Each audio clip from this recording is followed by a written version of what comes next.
तो कोई भी सर्जरी तुम लोगों को पता है कि एनेस्थीसिया के बगैर पॉसिबल नहीं है।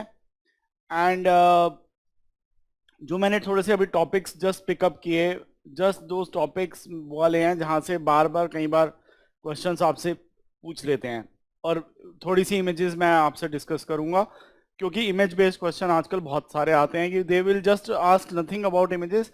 वो सिर्फ आपसे ये कहेंगे कि इसको आइडेंटिफाई कर दो, आपको कुछ नहीं करना। वो बस आपसे ये चाहते हैं कि अच्छा आप कह रहे हो कि मैं ओटी में जाता हूं, मैंने एमबीबीएस कंप्लीट कर ली है, तो आप एक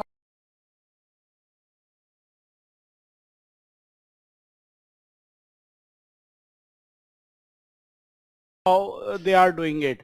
जैसे वो मॉनिटर का फोटोग्राफ दे देंगे और आप मॉनिटर पे जो 3-4 ग्राफ आ रहे हैं उनमें से कोई सा एक ग्राफ वो आपसे पूछ लेंगे कि identify this graph belongs to which thing. तो इस टाइप के questions they are giving very routinely. या जैसे बड़ा सिंपल क्वेश्चन 2 साल लगातार आता रहा कि भाई आप आइडेंटिफाई करो कि कैनुला को उसके कलर से, राइट। तो बहुत लोगों को कई बार ये भी नहीं पता, इतनी बार वो हॉस्पिटल जाते हैं, देखते हैं कि अच्छा ये कैनुला लगा हुआ है,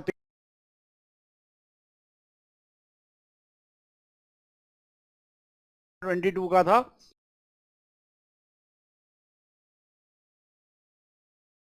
होती है पर हम ध्यान नहीं देते। और अचानक से जब कोई उसके बारे में पूछता है तो हमें पता ही नहीं होता कि हाँ क्या कहते हैं। तो इस टाइप के questions they are giving routinely. So thing is कि व्हाट इज एनेस्थीसिया, होता क्या है एनेस्थीसिया। एक एक ऐसा सब्जेक्ट है जिसको आप बहुत कम पढ़ते हो या लिटरली बिल्कुल पढ़ते ही नहीं हो, जब तक कि सर्जरी वालों में अल्टीमेटली वो आपको ये नहीं कहते कि अच्छा अरे एक ना एनेस्थीसिया का स्टॉल भी है, टेबल भी है, यहाँ पे भी जाके थोड़ा वाइवा देना होता है, यहाँ पे भी कुछ बताना होता है एनेस्थीसिया का। तब तक आपको एनेस्थीसिया का कुछ आइडिया ही नहीं होता। एक और सब्जेक्ट है पीएसएम, जो आप खूब सारा 3-4 साल पढ़ते हैं यहाँ पर, एंड देन स्टिल उसके बारे में भी कुछ पता नहीं होता है ना। तो ये दोनों चीजें हैं वो। सो व्हाई इज दैट कि आजकल सर्जन इतने बोल्ड हो गए हैं कि सर्जन कहते हैं अरे कोई दिक्कत नहीं है, 92 ईयर ओल्ड ही तो है, सर्जरी हो जाएगी, कोई प्रॉब्लम ही नहीं, right. Why surgeon are getting so bold? That is not because उनकी सर्जरी बहुत इंप्रूव हो गई है, सर्जरी वैसी की वैसी ही है।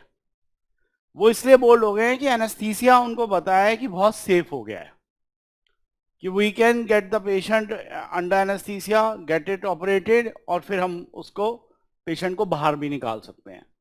सो दैट इज वाई सर्जन्स आजकल जो हो रहे हैं वो बहुत, आपको जैसे मेरे को था, मैंने एक लास्ट टाइम कहा, मैंने कहा यार ये तो पेशेंट ना 86 ईयर ओल्ड है, उसकी TURP करनी थी, ट्रांसयूरेथ्रल रिसेक्शन ऑफ प्रोस्टेट।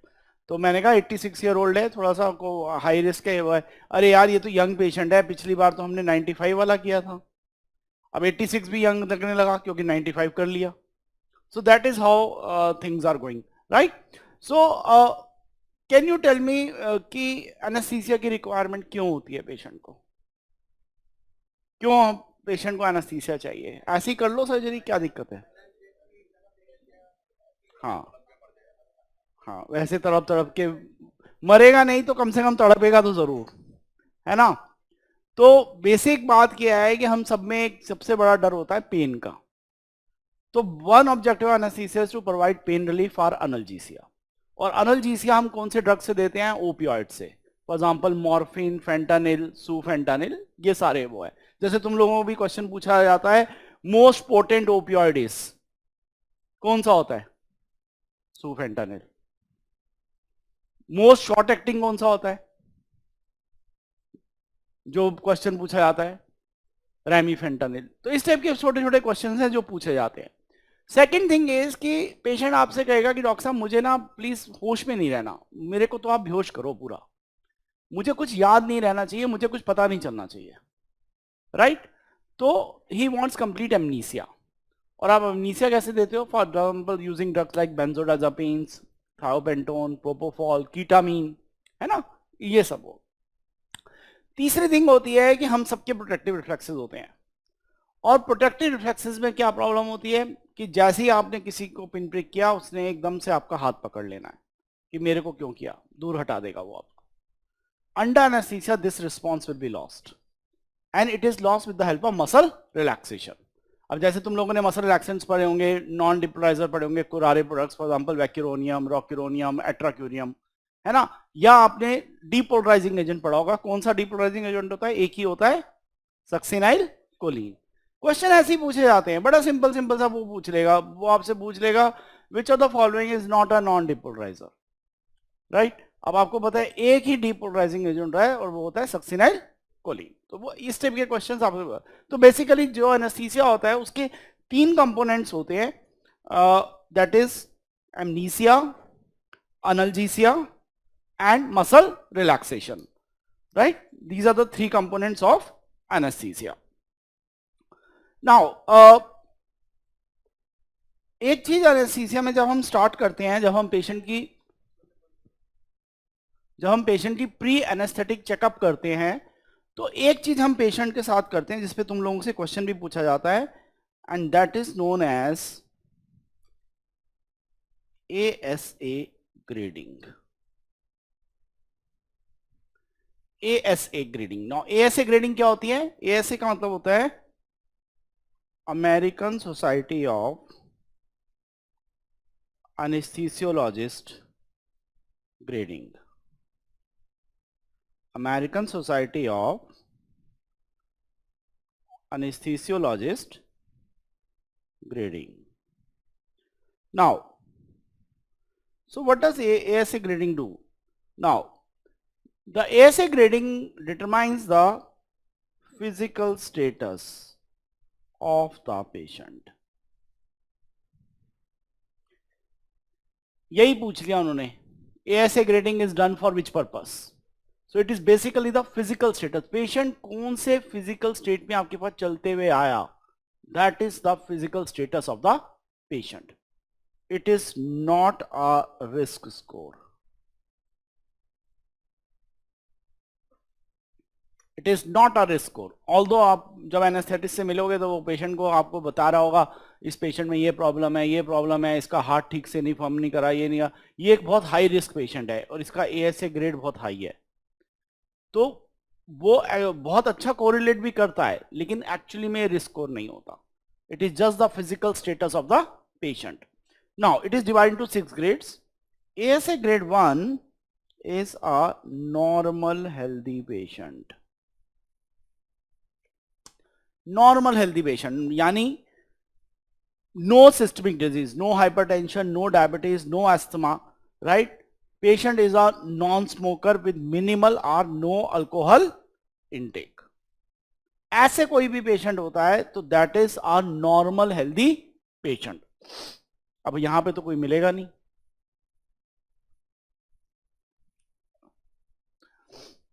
और ऐसे पेशेंट से मुझे बहुत डर लगता है कि इसको कुछ हो गया तो क्या जवाब दूंगा। अगर कोई मुझे आता है ना, कहता है इस पेशेंट को डॉक्टर साहब ये भी बीमारी है, इसको ये भी बीमारी है, अस्थमा है, डायबिटीज है, हाइपरटेंशन है, हार्ट रेट ठीक से काम नहीं कर रहा, बढ़िया है, कुछ हो गया तो घर वाले तैयार हैं, राइट। पर किसी को कोई बीमारी ना हो और उसको कुछ हो जाए, उसको कैसे एक्सप्लेन करोगे आप? तो वो ऐसे पेशेंट जो होते हैं ना ASA grade 1, actually they are risk for the anaesthetist. इनको कुछ होना नहीं चाहिए पर कुछ हुआ तो problem. So that is ASA grade 1। Then comes ASA grade 2। Now ASA grade 2 is a patient with mild systemic disease, patient with mild systemic disease which is well controlled with no functional limitation, with no functional limitation। Patient कहेगा doctor साहब मुझे ना blood pressure है पर मैं रोज दवाई खा रहा हूं तो मेरा ब्लड प्रेशर कंट्रोल्ड है, मुझे अस्थमा है पर मैं अपना इनहेलर ले रहा हूं तो मेरा अस्थमा कंट्रोल्ड है। So all controlled diseases will go under ASA grade 2. जैसे क्वेश्चन पूछा गया, a patient who is hypertensive and well controlled on drugs will be classified as 2, ASA grade 2. Now examples आप लिख सकते हो, well controlled diabetes and hypertension,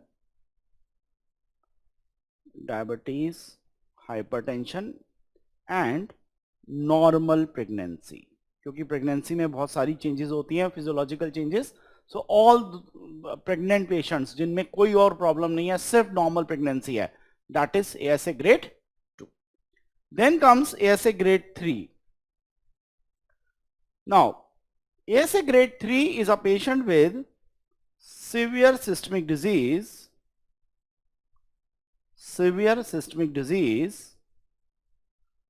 with functional limitation.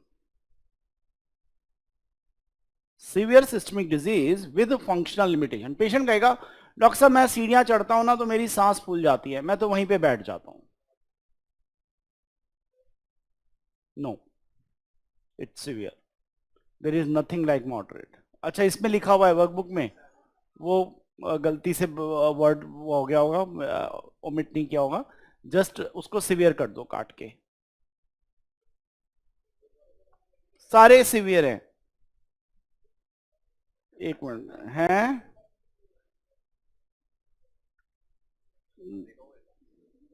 क्या चीज?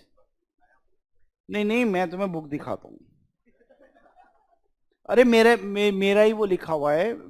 कई बार क्या होता है ना कि आप जब लिखते हो तो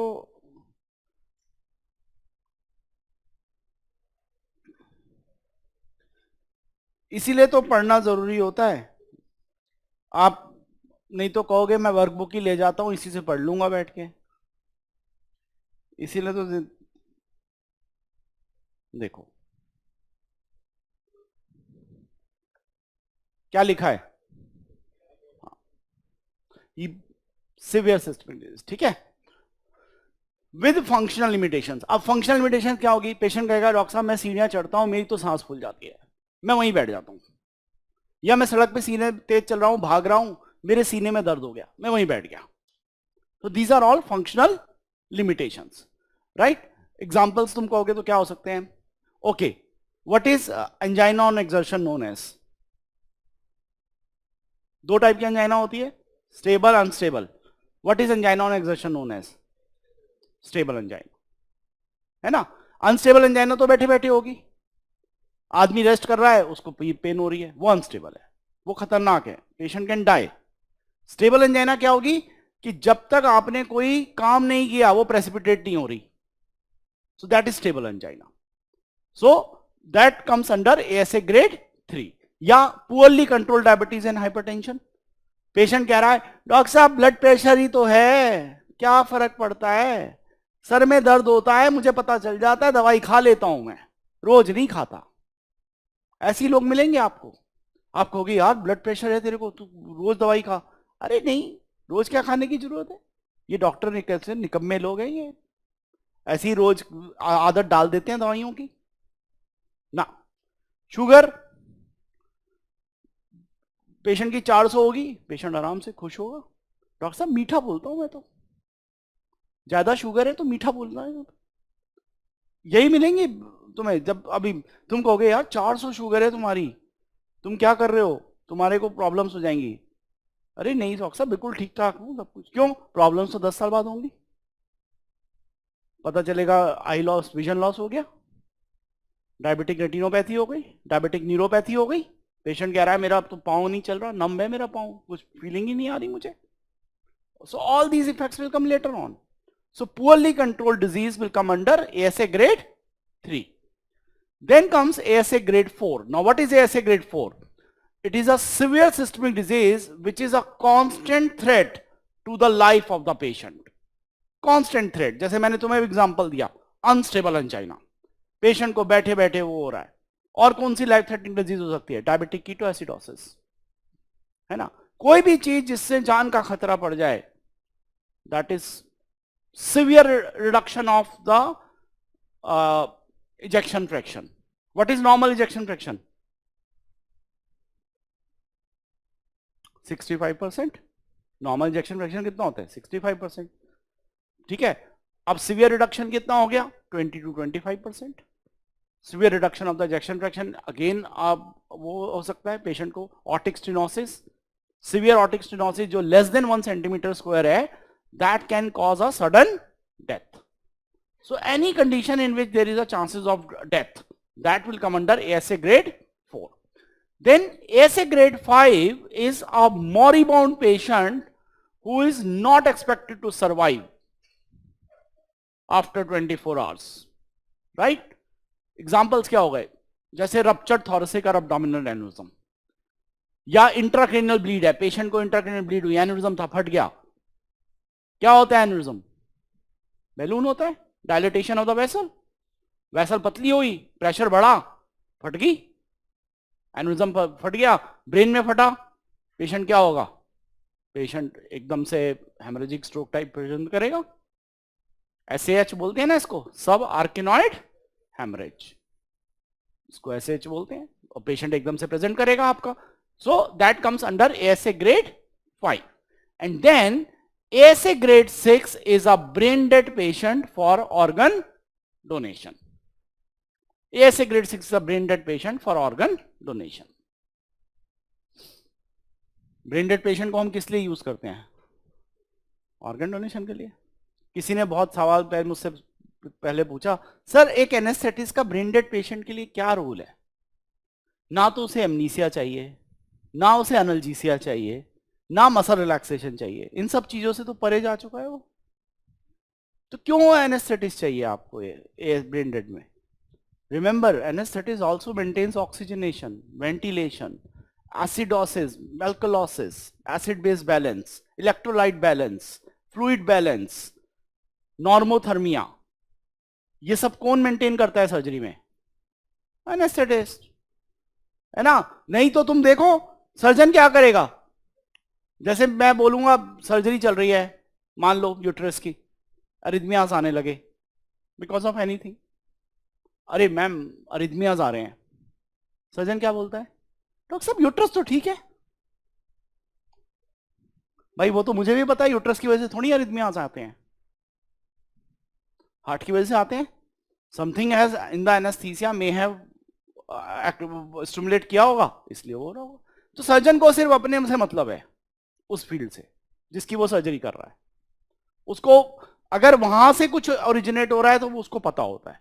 जैसे आई में क्या होता है, आई में मसल्स को पुल करते हैं, एक्स्ट्राओकुलर मसल्स को, तो कौन सा रिफ्लेक्स होता है तुम बताओगे? Which reflex occurs when you pull extraocular muscles in the eye? That is oculocardiac reflex. Sudden bradycardia and hypotension, तो वो होता है. जैसे सर्जरी कर रहा है सर्जन ने आई की सर्जरी कर रहा है, मीडियल रेक्टस मसल को पुल किया, कंजक्टिवा को, जैसे ही पुल करा एकदम से मॉनिटर पे वो आएगा. जैसे बड़ा इंटरेस्टिंग इंसिडेंट हुआ एक कि यूट्रस की सर्जरी थी, मायोमेक्टमी थी. Myomectomy is basically fibroid removal from the uterus, right. और एक यंग पेशेंट थी, मेडिको, 4th ईयर, तो स्पाइनल एनेस्थीसिया में चल रहा था. तो जब मायोमेक्टमी करते हैं तो जो सर्जन गायनेकोलॉजिस्ट होते हैं, they put vasopressin, vasopressin inject करते हैं ताकि ब्लड लॉस ना हो. वो वैसोकंस्ट्रिक्टर होता है. वो वैसोप्रेसिन का एक सीवियर साइड इफेक्ट होता है, it can cause severe bradycardia. So I was just standing on her head and I was talking to her, ताकि उसका मन लगा रहे, और वो बात कर रहे थे. एंड मेरा एक नजर मेरी मॉनिटर पे थी, क्योंकि आई वाज सस्पेक्टिंग कि इसको इतनी सारी ये वैसोप्रेसिन इंजेक्ट किए जा रहे हैं, इसको ब्रेडिकार्डिया हो सकता है. एंड मेरे पास एट्रोपिन रखी हुई थी वहीं पे साथ में. सडनली मैंने देखा कि एकदम से मॉनिटर में देखा फ्लैट लाइन हो गई. What is flat line in monitor? Asystole. Suddenly एक सिस्टोल हुआ, मैंने फटाक से एट्रोपिन उठाई, खट से मारी उसको वहीं पे, और वो मुझे बोली कि डॉक्टर मुझे वॉमिटिंग हो रही है. Why vomiting occurred? No heart supply to the brain will trigger chemoreceptor trigger zone which will cause vomiting. Immediately उसने मुझे बोला मुझे वॉमिटिंग हो रही है. मैंने कहा हाँ कोई बात नहीं. मैंने फटाफट उसके चेस्ट पे थंब मारा कि एसिस्टोल था, and with in another 5 seconds heart cut cut cut cut cut चलो स्टार्टेड. उसके बाद गायनेकोलॉजिस्ट ने क्या बोला मुझे, डॉक्टर साहब थोड़ी सी और लगा दूं? तो उनको अपना से मतलब होता है, right? So this is what is the ASA grading. और सवाल तुमसे बहुत सिंपल पूछे जाते हैं एएसए ग्रेडिंग में। एक तो डेफिनेशन पे ही पूछा जाएगा, वो हो सकता है तुम्हें क्लिनिकल एग्जांपल देंगे ही नहीं, वो तुमसे सीधा पूछ लेंगे a patient who has a mild disease which is well controlled is classified as 2, है ना? या वो पूछ लेंगे moribund patient is classified as 5। ठीक है, मैं तुमसे पूछता हूं a patient has a PIH, pregnancy induced hypertension, and is posted for labor analgesia. What will be the ASA grading of this patient?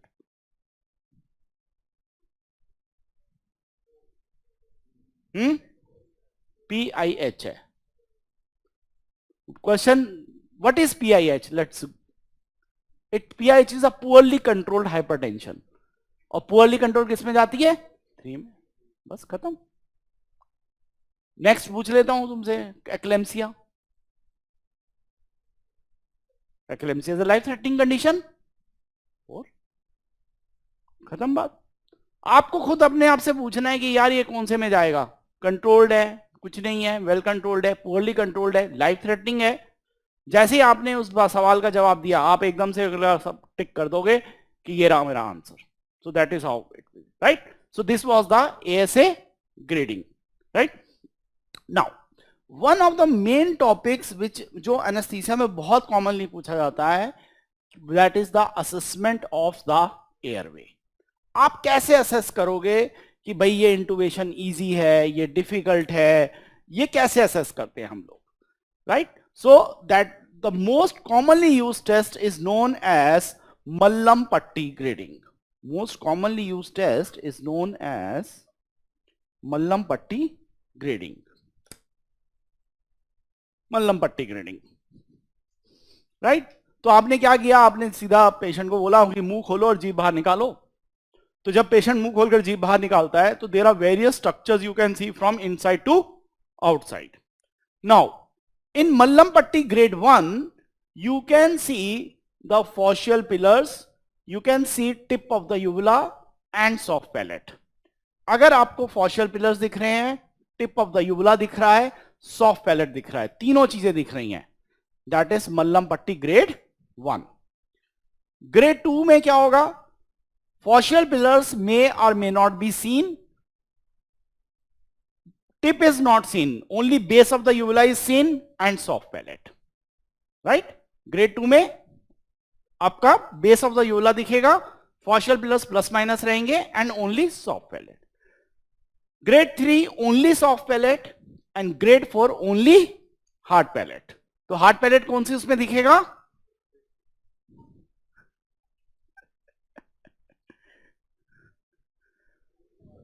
सब में दिखेगा।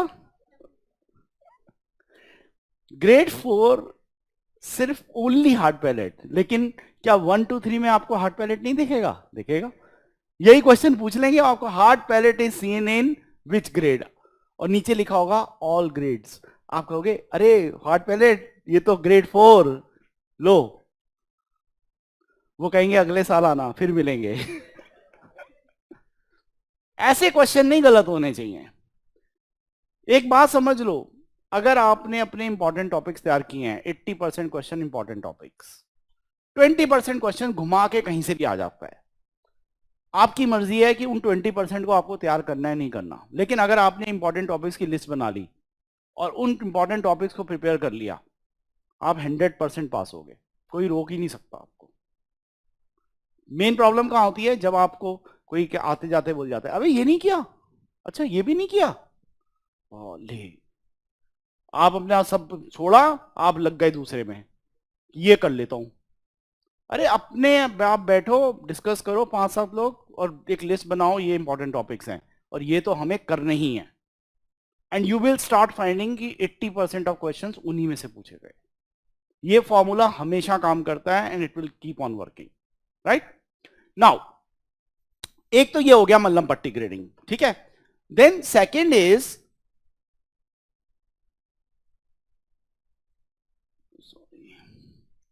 thyromental distance.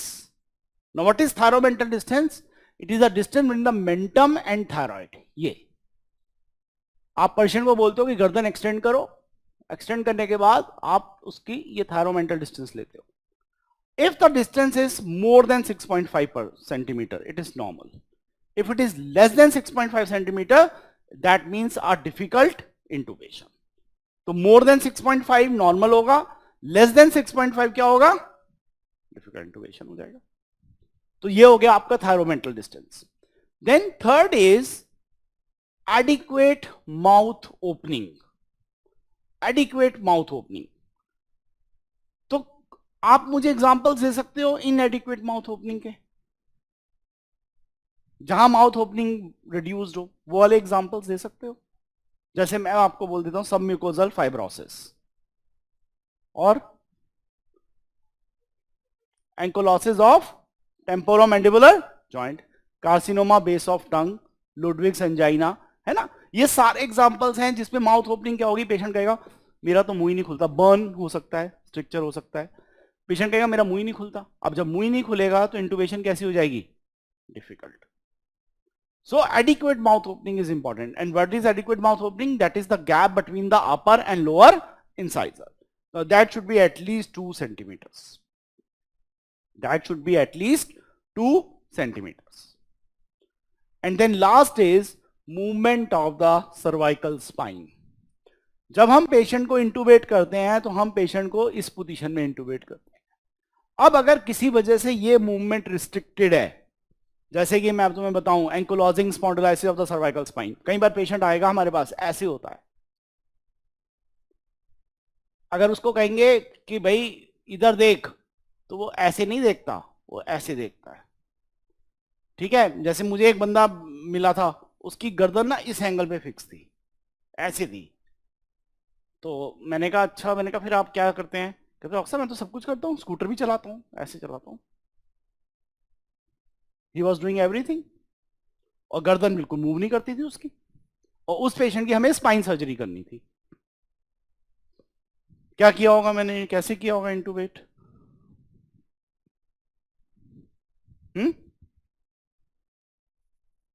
कैसे किया होगा intubate? We did a awake fibre optic intubation. Fibre optic नाक से डाला और नाक से डाल के पेशेंट को बोला कि इसको स्वॉलो करो, और फाइबर ऑप्टिक को वो कॉर्ड्स के पास करके और वो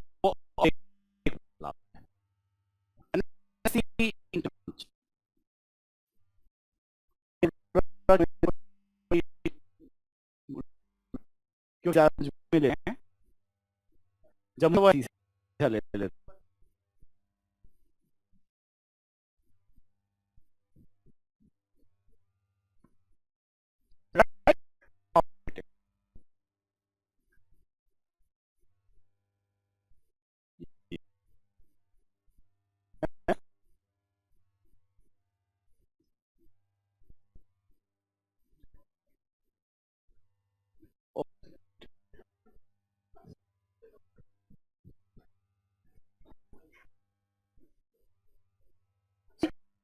Then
great include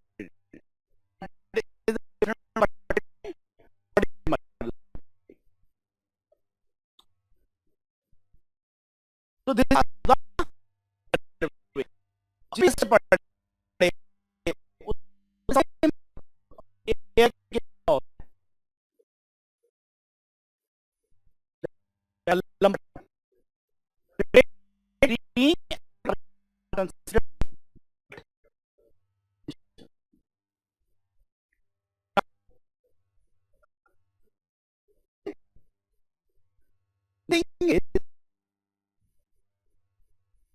management of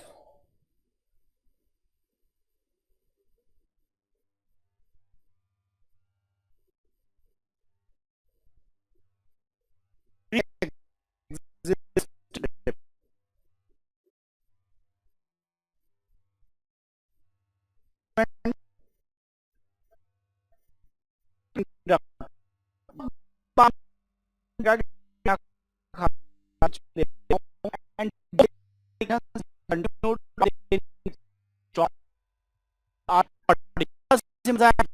जो कि यार क्या करना है ना यस नहीं वहां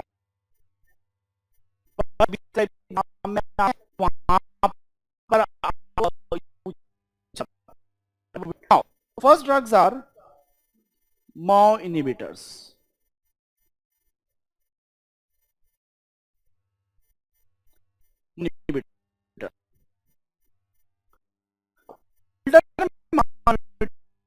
Of older stop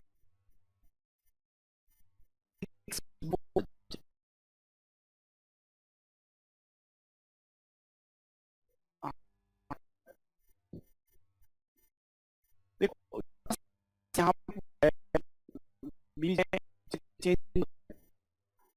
तो होता है बीच में तो उसके बाद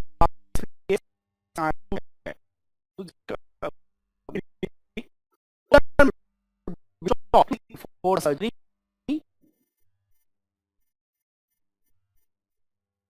monitors can be continued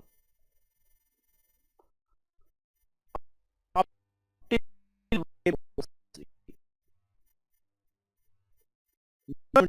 can be continued surgery. Then level for then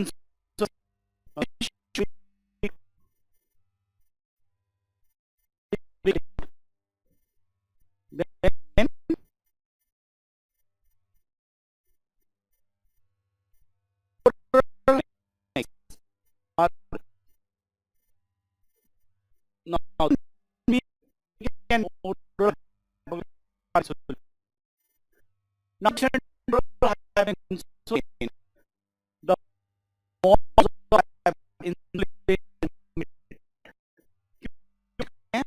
for the patient is nil per oral before और क्यों पेशेंट को nil per oral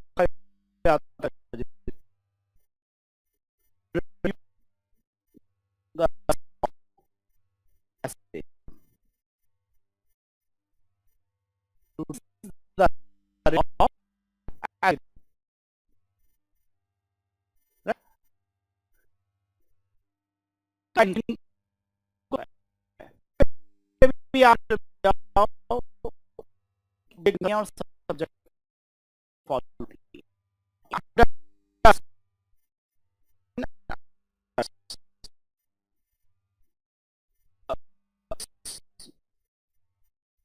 two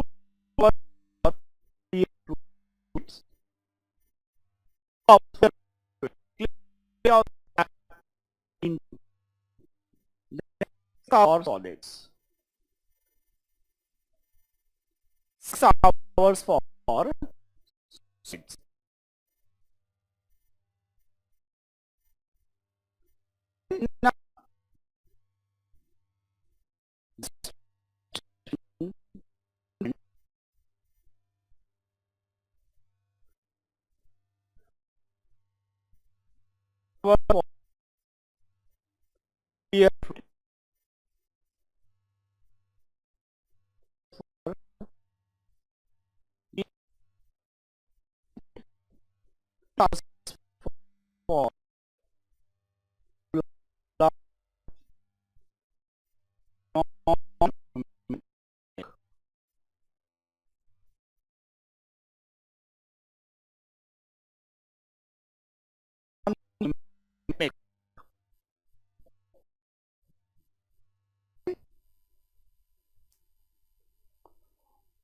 for major surgeries, the patient is shifted to 48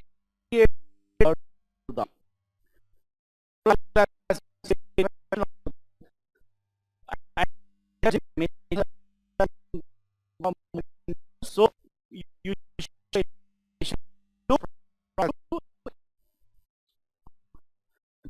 then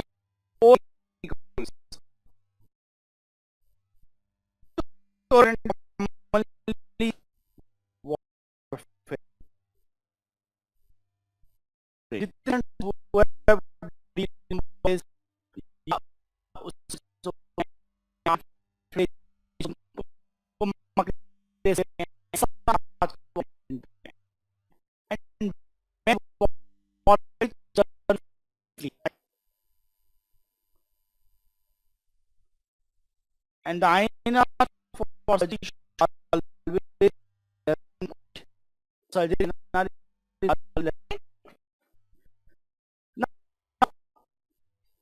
so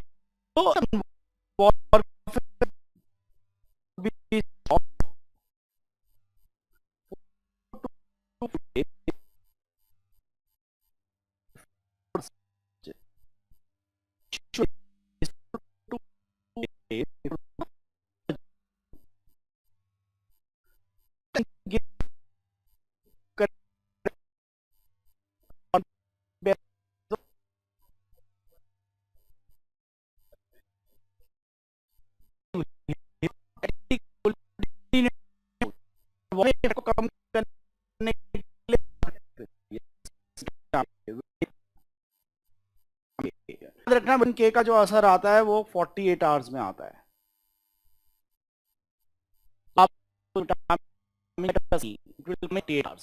right तो अगर patient emergency में आए आपके पास तो तुरंत सर्जरी करनी है 3 घंटे के अंदर फिर क्या कहोगे yes in case of emergency when you have to immediately have the effect use fresh frozen plasma in case of emergency use fresh frozen plasma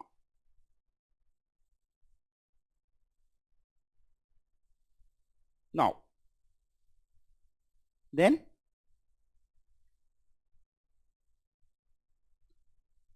low molecular weight heparin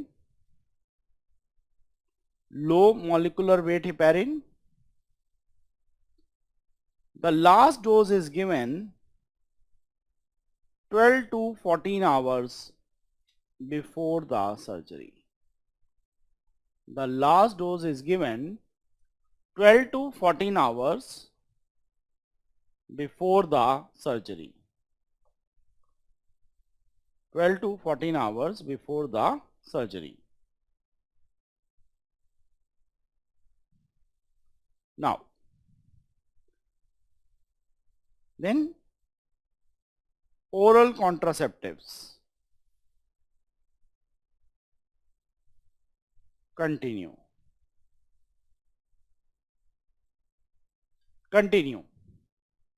जैसे आप डैम्स के पुरानी बुकलेट्स में जाओगे तो उसमें लिखा होगा कि estrogen will stop 4 weeks before continue progesterone change हो गई गाइडलाइन जब गाइडलाइन चेंज होती है तो हम भी अपडेट कर लेते हैं right so you continue with oral and contraceptives then antihypertensives now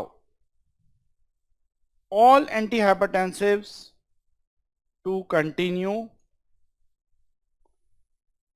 with exception of ACE inhibitors and ARBs telmisartan, olmesartan, ramipril, enalapril, right, which can cause refractory hypotension during anesthesia, which can cause refractory hypotension during anesthesia. Then thyroid medications continued. Thyroid medications continued.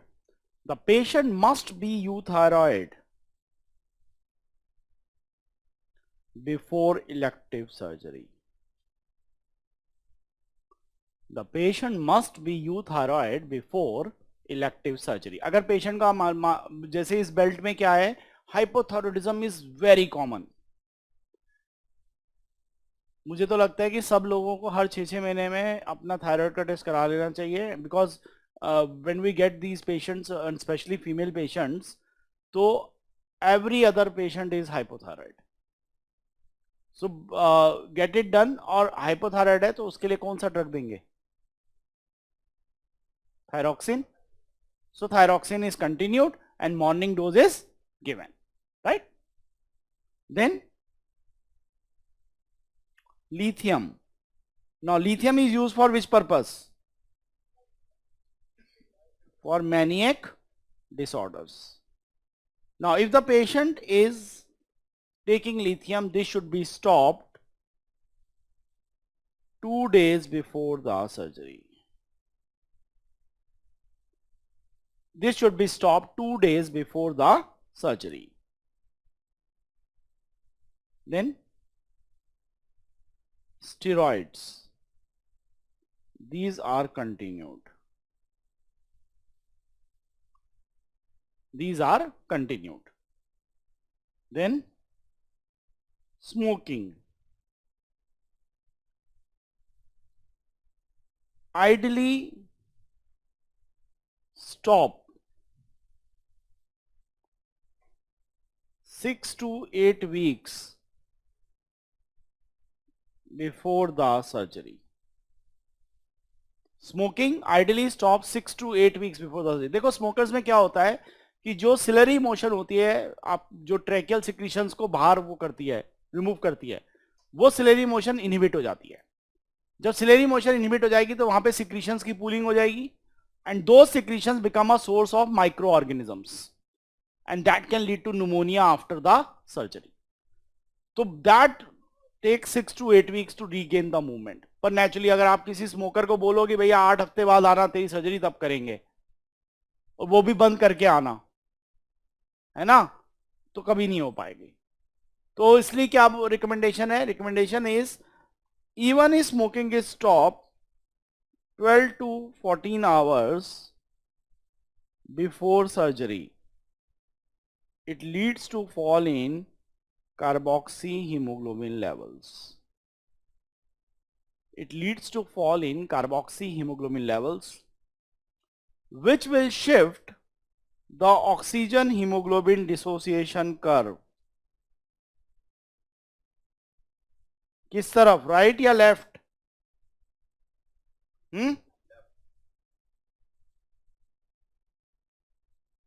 Smoking किस तरफ shift करती है? Smoking left को shift करती है. जब आपने बंद कर दी तो किस तरफ शिफ्ट हो गया? राइट. सी राइट क्या है? Right is release to the tissues. R for release, R for right. So right is release to the tissues. Binding क्या है? लेफ्ट. तो स्मोकिंग कार्बन मोनोऑक्साइड प्रोड्यूस करेगी. कार्बन मोनोऑक्साइड की तो अफिनिटी बहुत ज्यादा होती है हीमोग्लोबिन के लिए, तो वो क्या करेगा? कार्बन मोनोऑक्साइड को बाइंड करेगा. जब आपने स्मोकिंग बंद कर दी तो कार्बन मोनोऑक्साइड के लेवल्स फॉल हो गए, और फॉल हो गए तो रिलीज हुआ, और रिलीज किस तरफ है? राइट को. तो यही क्वेश्चन उन्होंने पूछा कि भाई स्मोकिंग किस तरफ करती है? It shifted to the right side. Now then what about antiplatelet agents? And first is low dose aspirin. Now low dose aspirin to be continued. low dose aspirin to be continued except for closed space surgeries. Closed space surgery, जहां पे haematoma बना तो वो उस organ को compress करेगा. For example brain, spinal cord and I.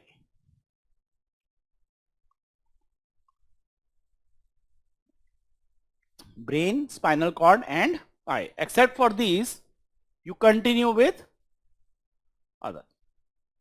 Patient की laparoscopic cholecystectomy है, ऑर्थोस्कोपिक सर्जरी है, continue with Ecosprin, don't stop.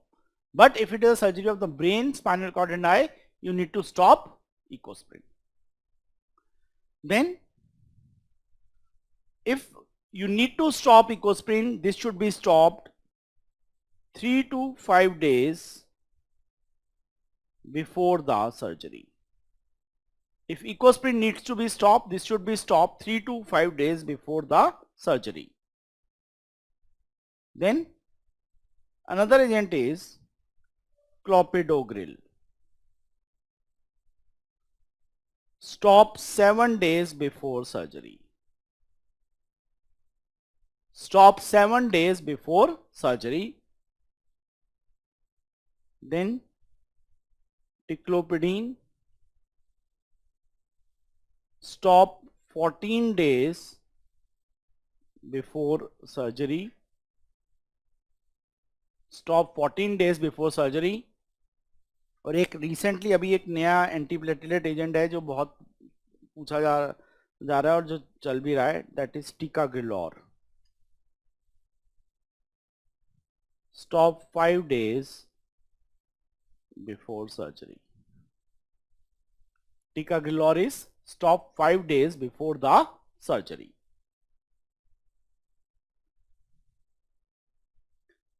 And then our favorite herbal medications, 2 weeks.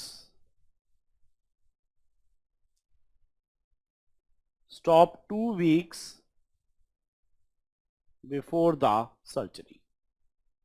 Stop 2 weeks before the surgery.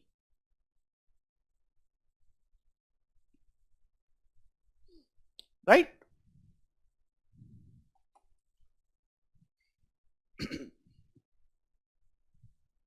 Next topic क्या था हमारा booklet में? Cylinders. So next we will start with cylinders.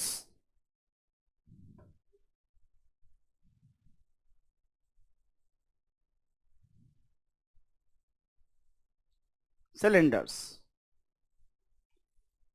Now बहुत common part है again जहां से तुम लोगों को क्वेश्चन पूछा जाता है और बहुत इजी क्वेश्चंस आते हैं. मैंने कहा ना इंपॉर्टेंट पॉइंट्स अगर आपने कर लिए तो बस काम खत्म.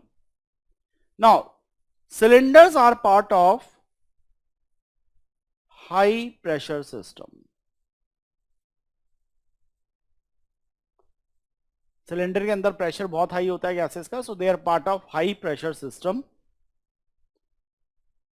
Now cylinders, they come in sizes of A to H. This is the increasing size.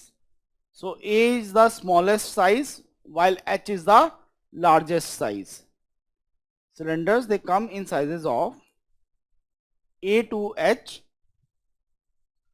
Now cylinder most commonly used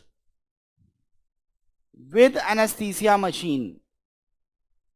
Cylinder most commonly used with anesthesia machine is type E. ये another question which is asked कि कौन सा cylinder size most commonly use होता है? E. Now type E oxygen cylinder contains 625 liters of oxygen, while type E nitrous oxide contains 1590 liters of nitrous oxide. Type E oxygen contains 625 liters of oxygen and type E nitrous oxide contains 625 liters of 1590 liters of nitrous oxide. अब एक question उन्होंने बड़े interestingly पूछा, उन्होंने कहा a full type E cylinder is used at a rate of 10 liters per minute. How long it will last? 15 minutes, 30 minutes, 60 minutes, 120 minutes. It will last for 60 minutes. बजाय कि उन्होंने आपसे ये पूछने की कि भाई सिलेंडर के अंदर ऑक्सीजन कितनी होती है, उन्होंने आपको कहा कि रेट दे दिया उन्होंने. जब तक आपको ये नहीं पता कि सिलेंडर के अंदर गैस कितनी है, आप कैलकुलेट कर ही नहीं सकते थे इसको. So these type of questions they may ask. Now the cylinders are color coded. The cylinders are color coded. For oxygen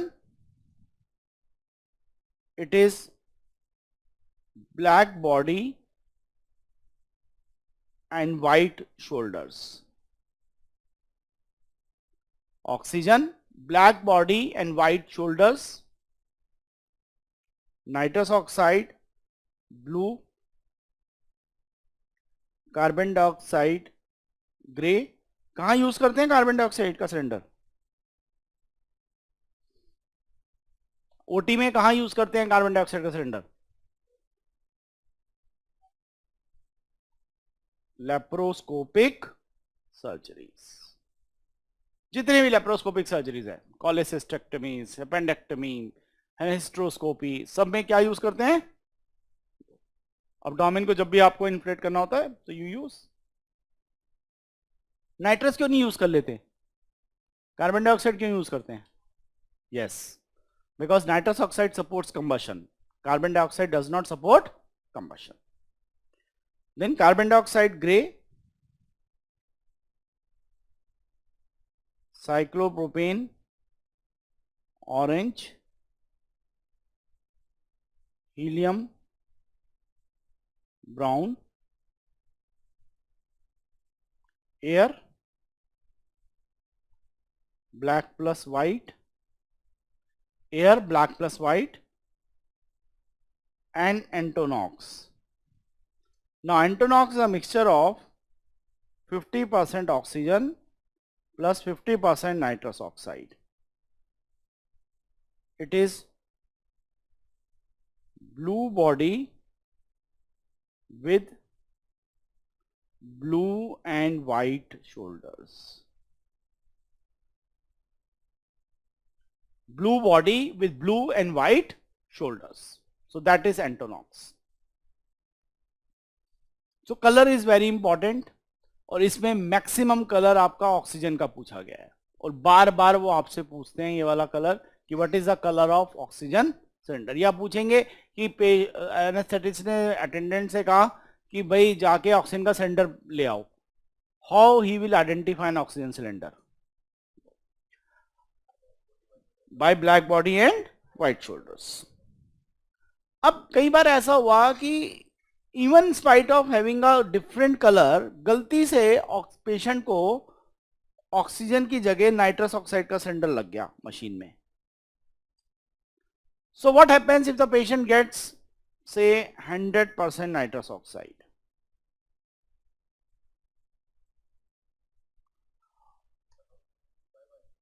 क्या होगा? नहीं, डेट ये तो टपोरी वाला आंसर है.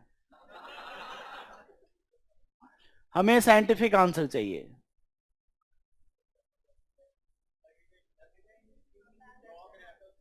वो तो आज की मशीन्स में है, पुरानी मशीन्स में तो नहीं था. और अगर पिन इंडेक्स टूटा हुआ हो,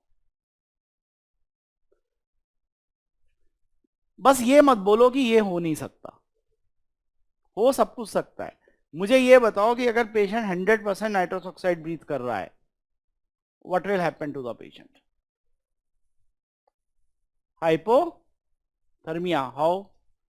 ये नया एक्सप्लेनेशन है, शायद मेरे को इंटरेस्ट हो जाए.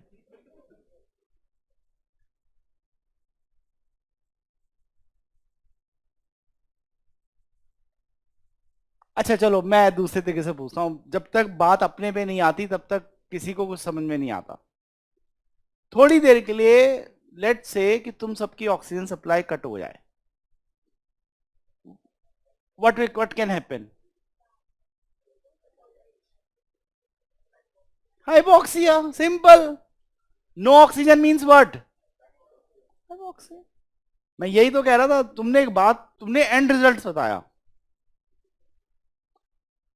पर उससे पहले भी तो कुछ होगा। कौन से टाइप का हाइपोक्सिया? 4 टाइप के पढ़े हुए तुम लोगों ने, इंपॉर्टेंट है, फिर से मैंने कहा इंपॉर्टेंट पॉइंट है। Which hypoxia occurs during most commonly in anaesthesia? Hypoxic hypoxia, very good.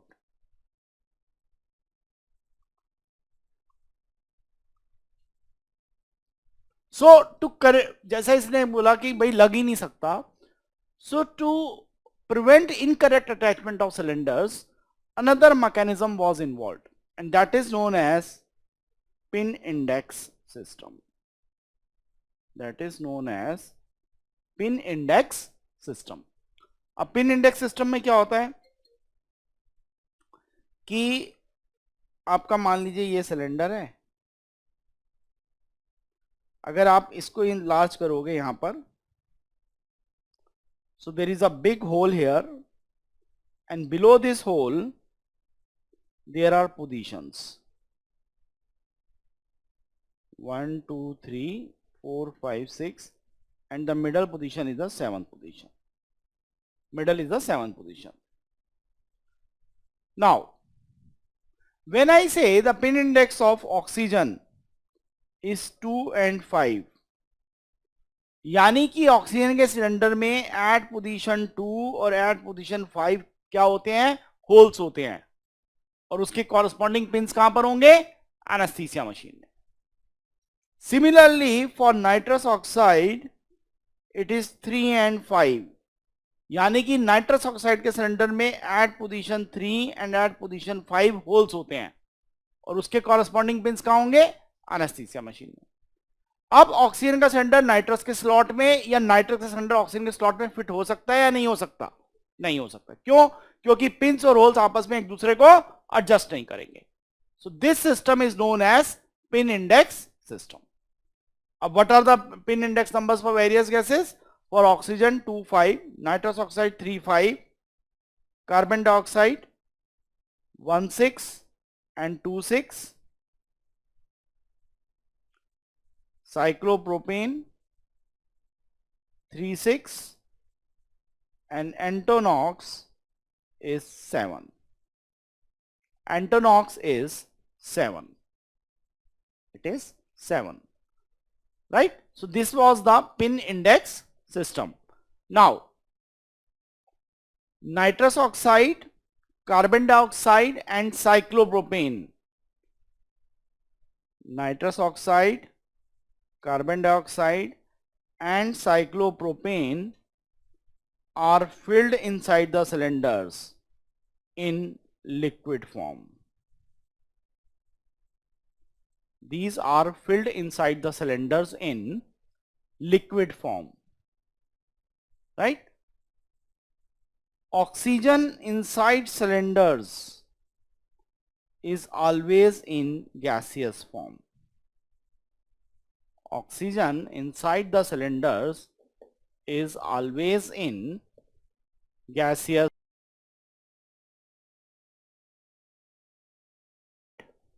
Yes. Now, oxygen can be converted to liquid. The critical temperature is minus 119 degrees centigrade. Oxygen can be converted to liquid. The critical temperature is minus 119 degrees centigrade. Advantage: 1 ml of oxygen gives, liquid oxygen gives 840 ml of gas. 1 ml of liquid oxygen gives 840 ml of gas. यानी कि एक छोटी सी space में you can store large amounts of oxygen. तो जितने भी hospitals होते हैं, इंडस्ट्रीज होती हैं, they store oxygen in which form? Liquid form. They are store oxygen in liquid form. Now, then next point.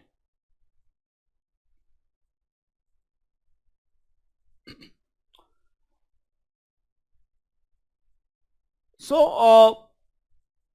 अगर हमें पेशेंट को सिलेंडर से ऑक्सीजन नहीं देनी तो what alternate we have in the hospital?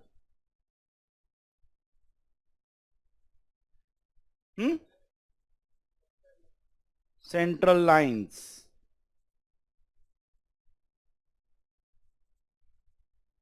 Central lines तुमने देखी है अपने अपने हॉस्पिटल में चारों तरफ चल रही होती हैं, है ना? 4 सेंट्रल लाइंस होती हैं. Oxygen, nitrous oxide, air and suction.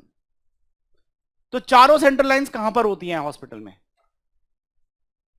चारों किस रीजन में चारों लाइंस आपको मिलती हैं हॉस्पिटल में? ओटी में. Remember, nitrous oxide is only use in the hospital where? OT. Nitric oxide is what? It is an anesthetic gas. So nitric oxide is only used in the OT in the hospital. और कहीं है hospital में nitric oxide का use? नहीं. Air OT में use होती है. और कहां यूज होती है एयर? आईसीयू में. आईसीयू में कहां यूज होती है? To run ventilators. अगर आप पेशेंट को 100% ऑक्सीजन दोगे वेंटिलेटर पे, what will happen to the patient? Patient will have oxygen toxicity. So you need to dilute oxygen. और आप पेशेंट को ऑक्सीजन कैसे डाइल्यूट करते हैं? By giving air. ओटी में आपके पास ऑप्शन है कि आप नाइट्रिक ऑक्साइड से डाइल्यूट कर लो चाहे एयर से डाइल्यूट कर लो, पर आईसीयू में आपको सिर्फ और सिर्फ एयर है. और वार्ड में आपके दोनों होते हैं. वार्ड में सक्शन भी होता है और ऑक्सीजन भी होती है. Now, the central supply lines are color coded. For oxygen, it is white color. Nitrous oxide, blue color. Suction is yellow and air is black.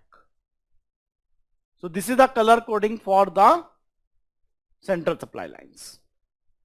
This is color coding for central supply lines. So to prevent the interchange of the central supply lines, कि गलती से oxygen का supply line nitrous या nitrous का supply line oxygen में ना लगे, what is that system known as?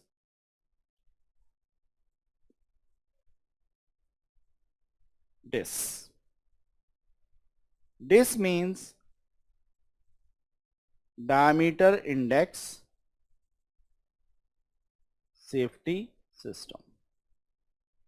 This means diameter index safety system. जैसे you can see here,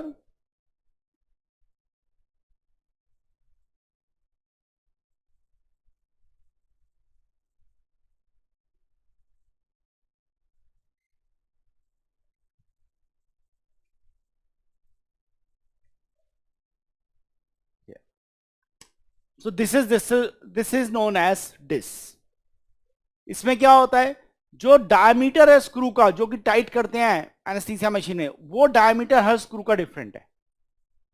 Now since the diameter of each screw is different, no cross connection will be possible, and that system is called DIS. जैसे बड़ा simple question पूछा उन्होंने पूछा DIS is related to which thing? Cylinders, central supply lines, central venous pressure, blood pressure. Central lines, है ना? जिसने कुछ नहीं पढ़ा उसको लगेगा बड़ा इंपॉर्टेंट क्वेश्चन है, सेंट्रल वीनस प्रेशर से रिलेटेड होगा, वो जाके सेंट्रल वीनस प्रेशर मार के आएगा, राइट? तो ये so this is the cylinders. Now अब नेक्स्ट टॉपिक क्या था? हाँ, breathing systems, circuits, breathing systems. Now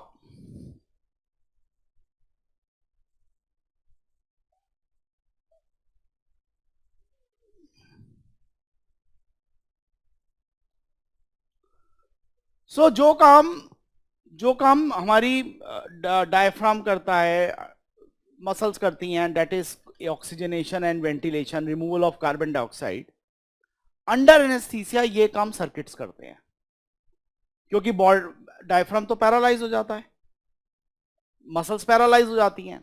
so who will remove carbon dioxide, who will remove give oxygenation, that is done by the circuits, right. And जो most important classification है circuits की, उसमें जो वो आता है, उसमें आता है आपका सेमी ओपन और semi closed circuits, that is Mapelson system, that is Mapelson system or Mapelson circuits. Now there are 6 types of Mapelson circuits. 6 types of Mapelson circuits. First is Mapelson A. बहुत बार आपको question सिर्फ नाम पे ही आता है. They will just ask you what is Mapleson A called. तो ये हर सर्किट का अलग अलग नाम है, तो हर सिर्फ नाम पे ही क्वेश्चन बहुत बार पूछे गए हैं. Now it is also called a McGill circuit. It is also called McGill circuit. This circuit is best for spontaneous ventilation. This circuit is best for spontaneous ventilation. देखो, दो टाइप की वेंटिलेशन होती है जो तुम लोगों को पता होनी चाहिए. One is spontaneous and other is controlled. Spontaneous का क्या मतलब है? Patient is breathing on its own, और जब पेशेंट अपने आप सांस ले रहा है तो स्पॉन्टेनियस. लेकिन आपने तो पेशेंट को मसल रिलैक्सेंट दिए हुए हैं, एनेस्थीसिया दिया हुआ है, पेशेंट का डायफ्राम पैरालाइज हो चुका है, मसल्स पैरालाइज हो चुकी हैं. उस वक्त जब पेशेंट को वेंटिलेटर टाइडल वॉल्यूम में रेस्पिरेटरी रेट देता है, दैट इज कंट्रोल वेंटिलेशन, यानी कि कंट्रोल दूसरे के हाथ में है. अब आप सोचोगे कि सर मेरे को कैसे पता चलेगा कि मैं कौन से पेशेंट में स्पॉन्टेनियस करूंगा, कौन से मैं कंट्रोल करूंगा? तो जहां मसल रिलैक्सेंट यूज होंगे, कंट्रोल. सिंपल. अगर मसल रिलैक्सेंट यूज हो रहा है तो डायफ्राम क्या हुआ? पैरालाइज. और डायफ्राम पैरालाइज हुआ तो आपको क्या देनी है? Control.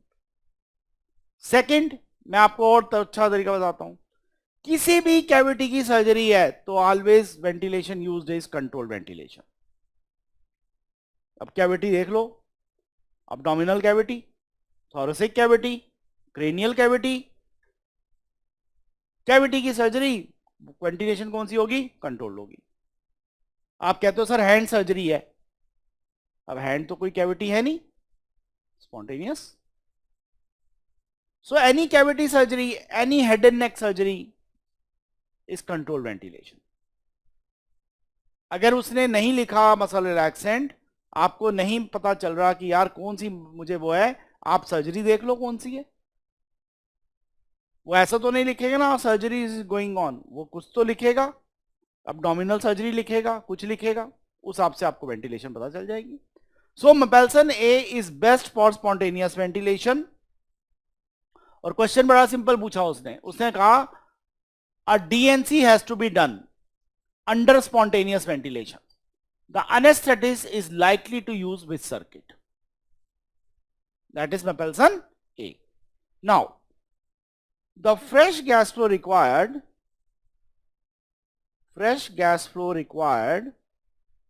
is equal to the minute volume of the patient. And what is minute volume?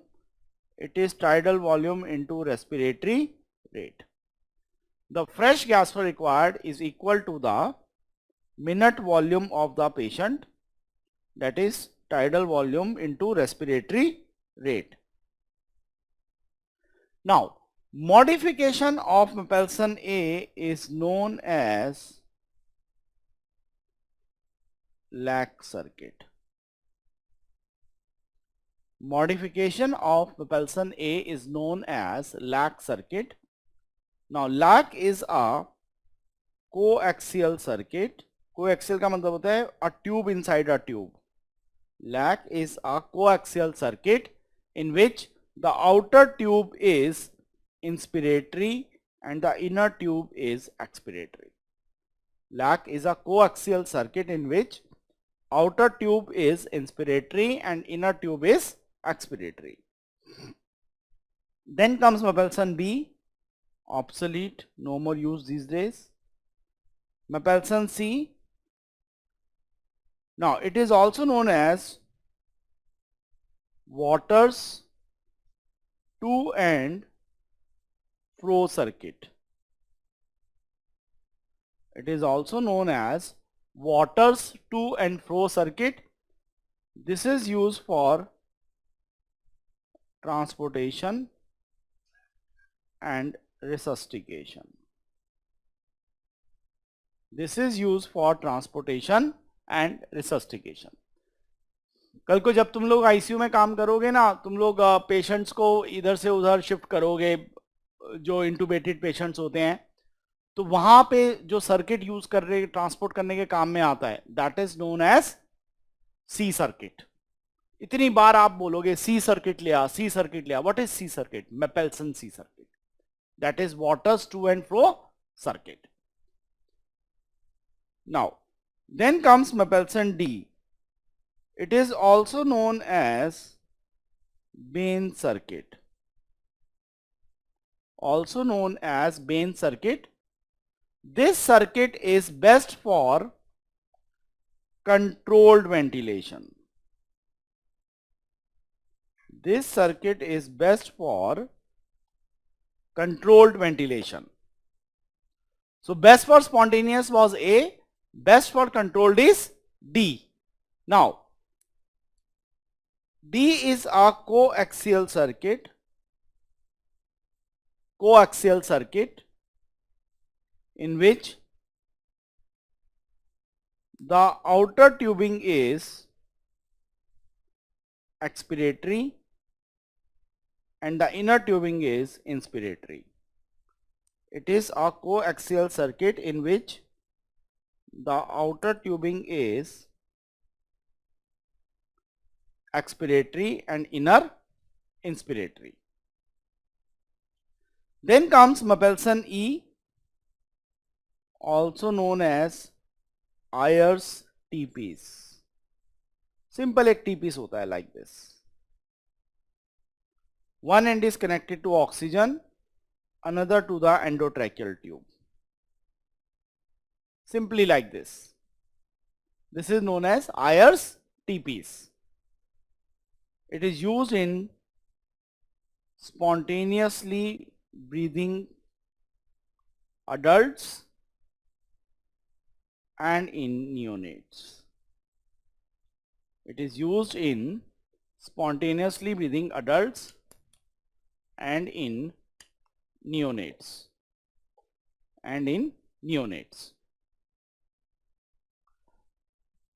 Again, when you will work in ICU, you will find इतनी बार हम लोग बोलते हैं टी पीस ले आओ, टी पीस ले आओ. What is T piece? It's an Ayre's T piece. Patient की ट्रैकोस्पिन ट्यूब के ऊपर या पेशेंट के एंडोट्रैकियल ट्यूब के ऊपर लगा देते हैं हम. एंड देन कम्स, अब इसी में एक आदमी ने क्या किया, इसको मॉडिफाई कर दिया. कैसे? इसके ऊपर एक छोटा सा बैग लगा दिया ऐसे, यहां से ऑक्सीजन आ रही है. अगर आप बैग को यहां पिंच कर दो, बंद कर दो, तो यहां पर ऑक्सीजन भर जाएगी. और जब आप बैग को प्रेस करोगे, this oxygen will go into the endotracheal tube and cause a rise of chest wall. Bag को छोड़ दिया, fall in chest wall. What is rise and fall in chest wall? Respiration, breathing.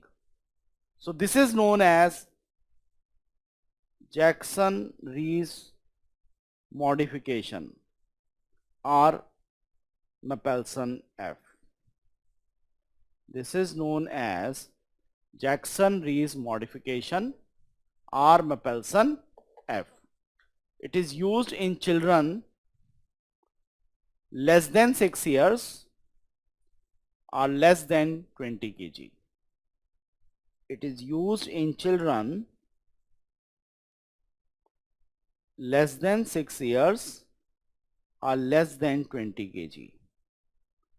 Now both Mapleson E and F are valveless circuits. Both Mapleson E and F are valveless circuits. They do not contain any valves. They are valveless circuits. They do not contain any valves. Now, then next point.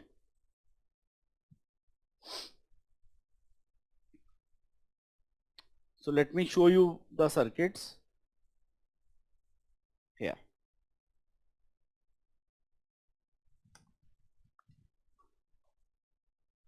So आप पहचान सकते हैं कि which circuit has no bag and no valve?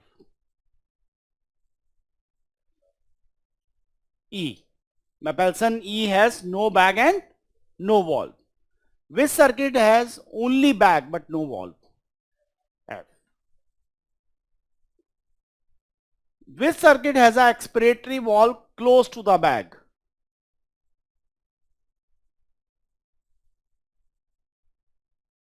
Expiratory valve close to the bag. Mapleson D. See Mapleson D. चौथा figure देखो. That is, this circuit is also called Bain circuit. है ना? That is known as Bain circuit. तो अगर आपको वो picture भी दे दें तो आप आराम से आइडेंटिफाई कर लोगे. Which circuit has got a single tubing?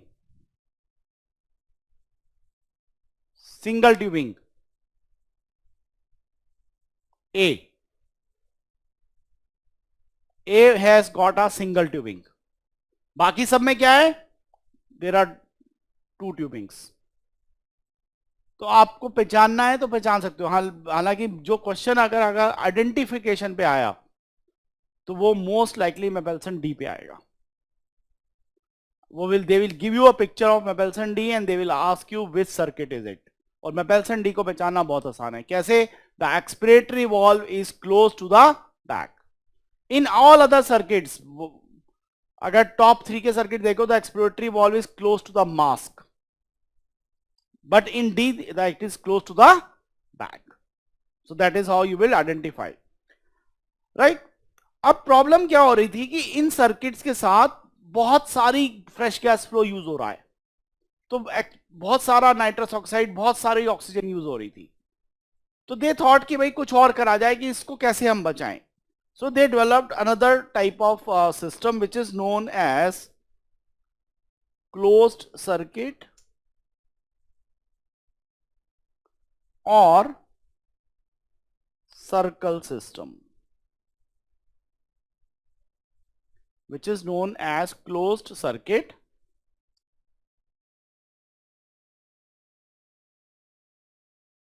now. So what about closed circuit?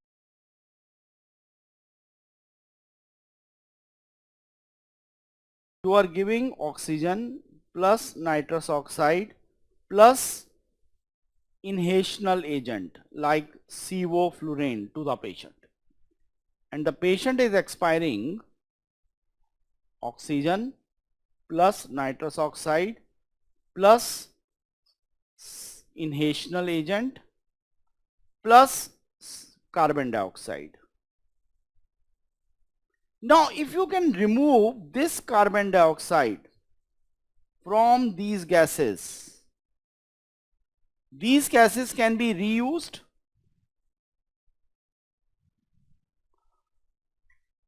अगर आप कार्बन डाइऑक्साइड को हटा दो एक्सपायर्ड एयर में से तो बाकी की गैसेस को हम रीयूज कर सकते हैं. So what will happen to the requirement of fresh gas flow? Decrease. सो यहां पर आता है क्लोज सर्किट. क्लोज सर्किट में क्या करते हैं? जो एक्सपायर्ड गैसेस होती हैं, ये वाली गैसेस होती हैं, these are passed through soda lime, and soda lime it absorbs carbon dioxide. These gases are passed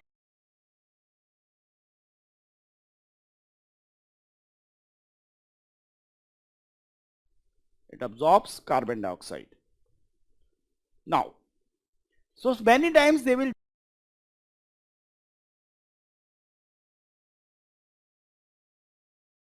soda lime, right? What are the main constituents? Now,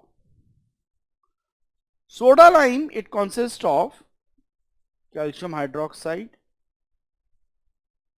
94% with a 14% moisture. Calcium hydroxide 94%, sodium hydroxide 5% as catalyst, and potassium hydroxide 1% as activator. और वहां exam में जब question आपसे पूछा जाता है main constant of soda lime is, अरे soda lime sodium, बस हो गया काम। ये क्वेश्चन गलत सबके होते हैं, पर आते हुए गलत हो जाए ना तो वहां प्रॉब्लम होती है। तो बस जो क्वेश्चन जिस चीज को तुमने पढ़ा है वो गलत नहीं करके आना। जितना पढ़ा है उतने में भी पास हो जाओगे, पर लेकिन अगर उसमें वाले पढ़े वाले हिस्से में गलत कर गया ना, देन दे कैन स्लिप। तो अच्छे से पढ़ो और ठंडे तरीके से बिल्कुल एग्जाम पैनिक में मत आओ कि अरे ये बचा हुआ है। अरे भाई जो कर रहे हो पहले वो तो कंप्लीट करो अच्छे से। वो तो एग्जामिनर तुम्हें चाहता है कि तुम पैनिक में आओ, क्योंकि उसको तो वो है कि तुम्हें आता भी है तो क्या हो गया, तुम श्योर हो, स्पीड है तुम्हारे पास, वो तो वो टेस्ट कर रहा है। तो वो ऐसे क्वेश्चन बनाता है जानबूझ के, और तुम ट्रैप में आ जाते हो। तो अपना आराम से ठंडे दिमाग से 2 क्वेश्चन 4 क्वेश्चन छूट भी जाएंगे ना, कोई बात नहीं है, कोई दिक्कत नहीं, पर जो आता है वो गलत नहीं होना चाहिए। That rule has to be follow. Now then silica is used for hardness. Silica is used for hardness. Size of soda lime granules is 4 to 8 mesh size. Size is 4 to 8 mesh size. Now, so what are the contraindications of soda lime? Soda lime is contraindicated with 1. Trilene. It reacts to form dichloroacetylene, which is neurotoxic, and phosgene, which causes ARDS. It reacts with trilene to form dichloroacetylene, which is neurotoxic, and phosgene, which causes ARDS. Then second contraindication is with sevoflurane. It reacts with sevoflurane to form compound A, which is nephrotoxic. It reacts with sevoflurane to form compound A, which is nephrotoxic. Now, so what is an alternative to soda lime? Alternative to soda lime is berry lime. It contains calcium hydroxide 80% and barium hydroxide 20%. It contains calcium hydroxide 80% and barium hydroxide 20%. Hardness occurs due to water of crystallization. Hardness occurs due to water of crystallization.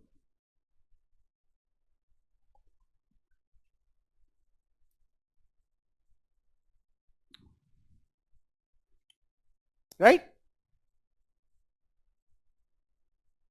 Now, Next, equipments.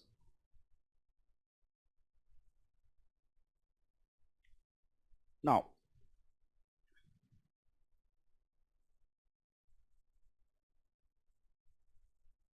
so what is this called? Full form? Full form ambu bag.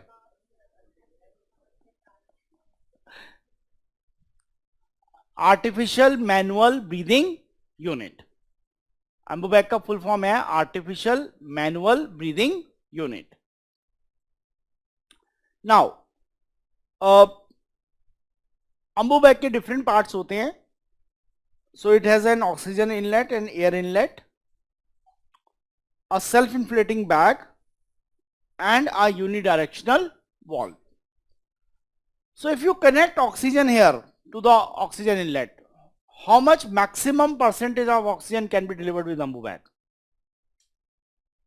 अगर आपने यहां पर oxygen connect करी, how much maximum percentage of oxygen can you deliver? 100%. 21 तो air पे ही दे दोगे ना. So you can deliver 100% oxygen with ambu bag. You can deliver 100% oxygen with ambu bag.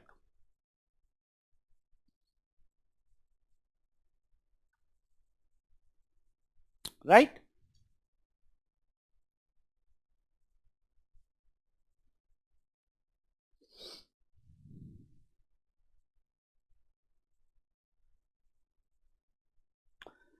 So ambu bag comes in various sizes. For neonates, it is 240 ml. Children, 500 ml. Adults, 1 to 2 liters. It comes in different sizes. For neonates, 240 ml. For children, 500 ml. And for adults, 1 to 2 liters. For adults, 1 to 2 liters. Right? Now, then next thing, किसी ने मुझे photo photo दिखाई थी कि stretcher पे, किसी government hospital की photo थी, स्ट्रेचर पे 3 फीमेल्स बैठी हुई थी और जो एक फीमेल थी उसके मुंह में ट्यूब डली हुई थी, एंडोट्रैकियल ट्यूब, और वो अपने हाथ से दबाते हुए जा रही थी अम्बू बैग को.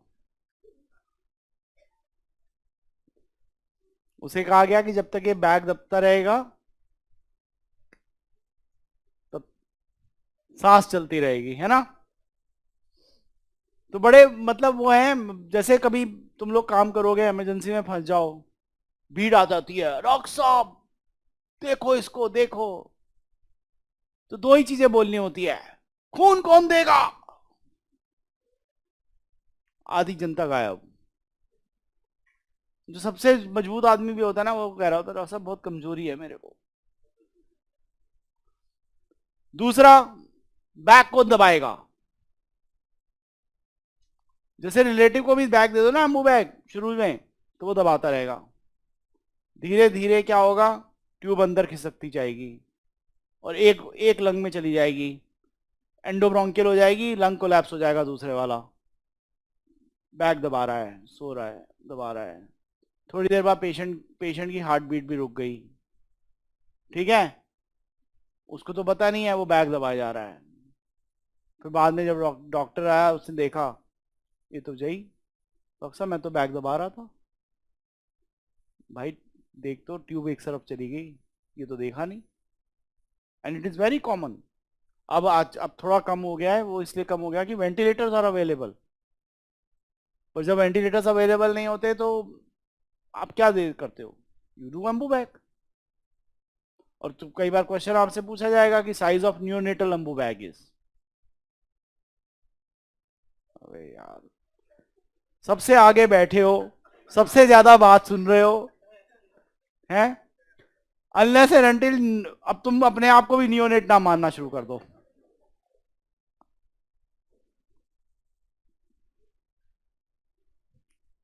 नियोनेट की डेफिनेशन तो चेंज नहीं होगी ना। 240 ml। अच्छा, बुक्स में बहुत जगह 250 भी लिखा हुआ है,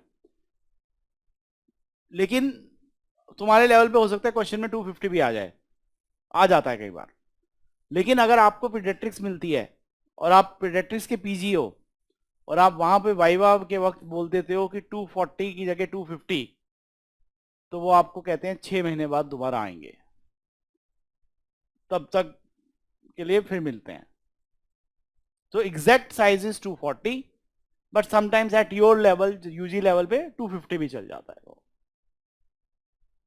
now then second thing is Goodell's oropharyngeal airway. So what happens to the tongue when the patient becomes unconscious? Falls backward, and that will cause obstruction of the airway. So Goodell's oropharyngeal airway is used to prevent fall of tongue during anesthesia. It is used to prevent fall of tongue during anesthesia. बहुत सारे method हैं जिससे आप इसका size calculate कर सकते हो. Easiest method is distance between the angle of the mouth and angle of the mandible. Right, oral है ना, तो इसलिए angle of the mouth. Nasal होगा तो tip. Right, so this is the size is determined by distance between, size depends upon the distance between angle of mouth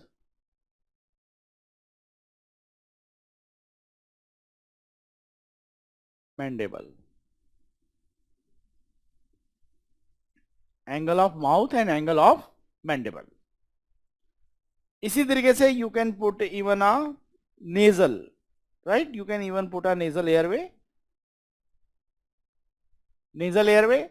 through the nose, tip of the nose to earlobe, right, tip of the nose, earlobe या tragus, आप कुछ भी बोल सकते हो. Then another type of LMA which airway which is used is LMA, that is laryngeal mask airway. Other type of airway used is LMA, that is laryngeal mask airway. Laryngeal mask airway. Now, LMAs are supraglottic devices.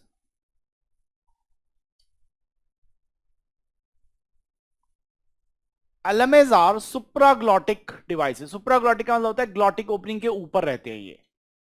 Right? They are supraglottic devices. They are not definitive airway. They are not definitive airway. Definitive airway क्या होता है? Which form seal inside the trachea. For example, endotracheal tubes, tracheostomy tubes. Right? These form oropharyngeal seal. Now, what are the advantages? They are easy to insert. LMAs are easy to insert, do not require laryngoscopy and muscle relaxation. Do not require laryngoscopy and muscle relaxation. Laryngoscopy and muscle relaxation can be used for difficult airway and CPR. Can be used for difficult airway and CPR. Difficult airway and CPR. What is the main disadvantage? Now, LMAs do not prevent aspiration of gastric contents. LMAs do not prevent aspiration of gastric contents, may cause gastric distension. May cause gastric distension. Now please remember, the size of the LMA depends upon the weight of the patient. Size of the LMA depends upon the weight of the patient. Size of the endotracheal tube depends upon which thing?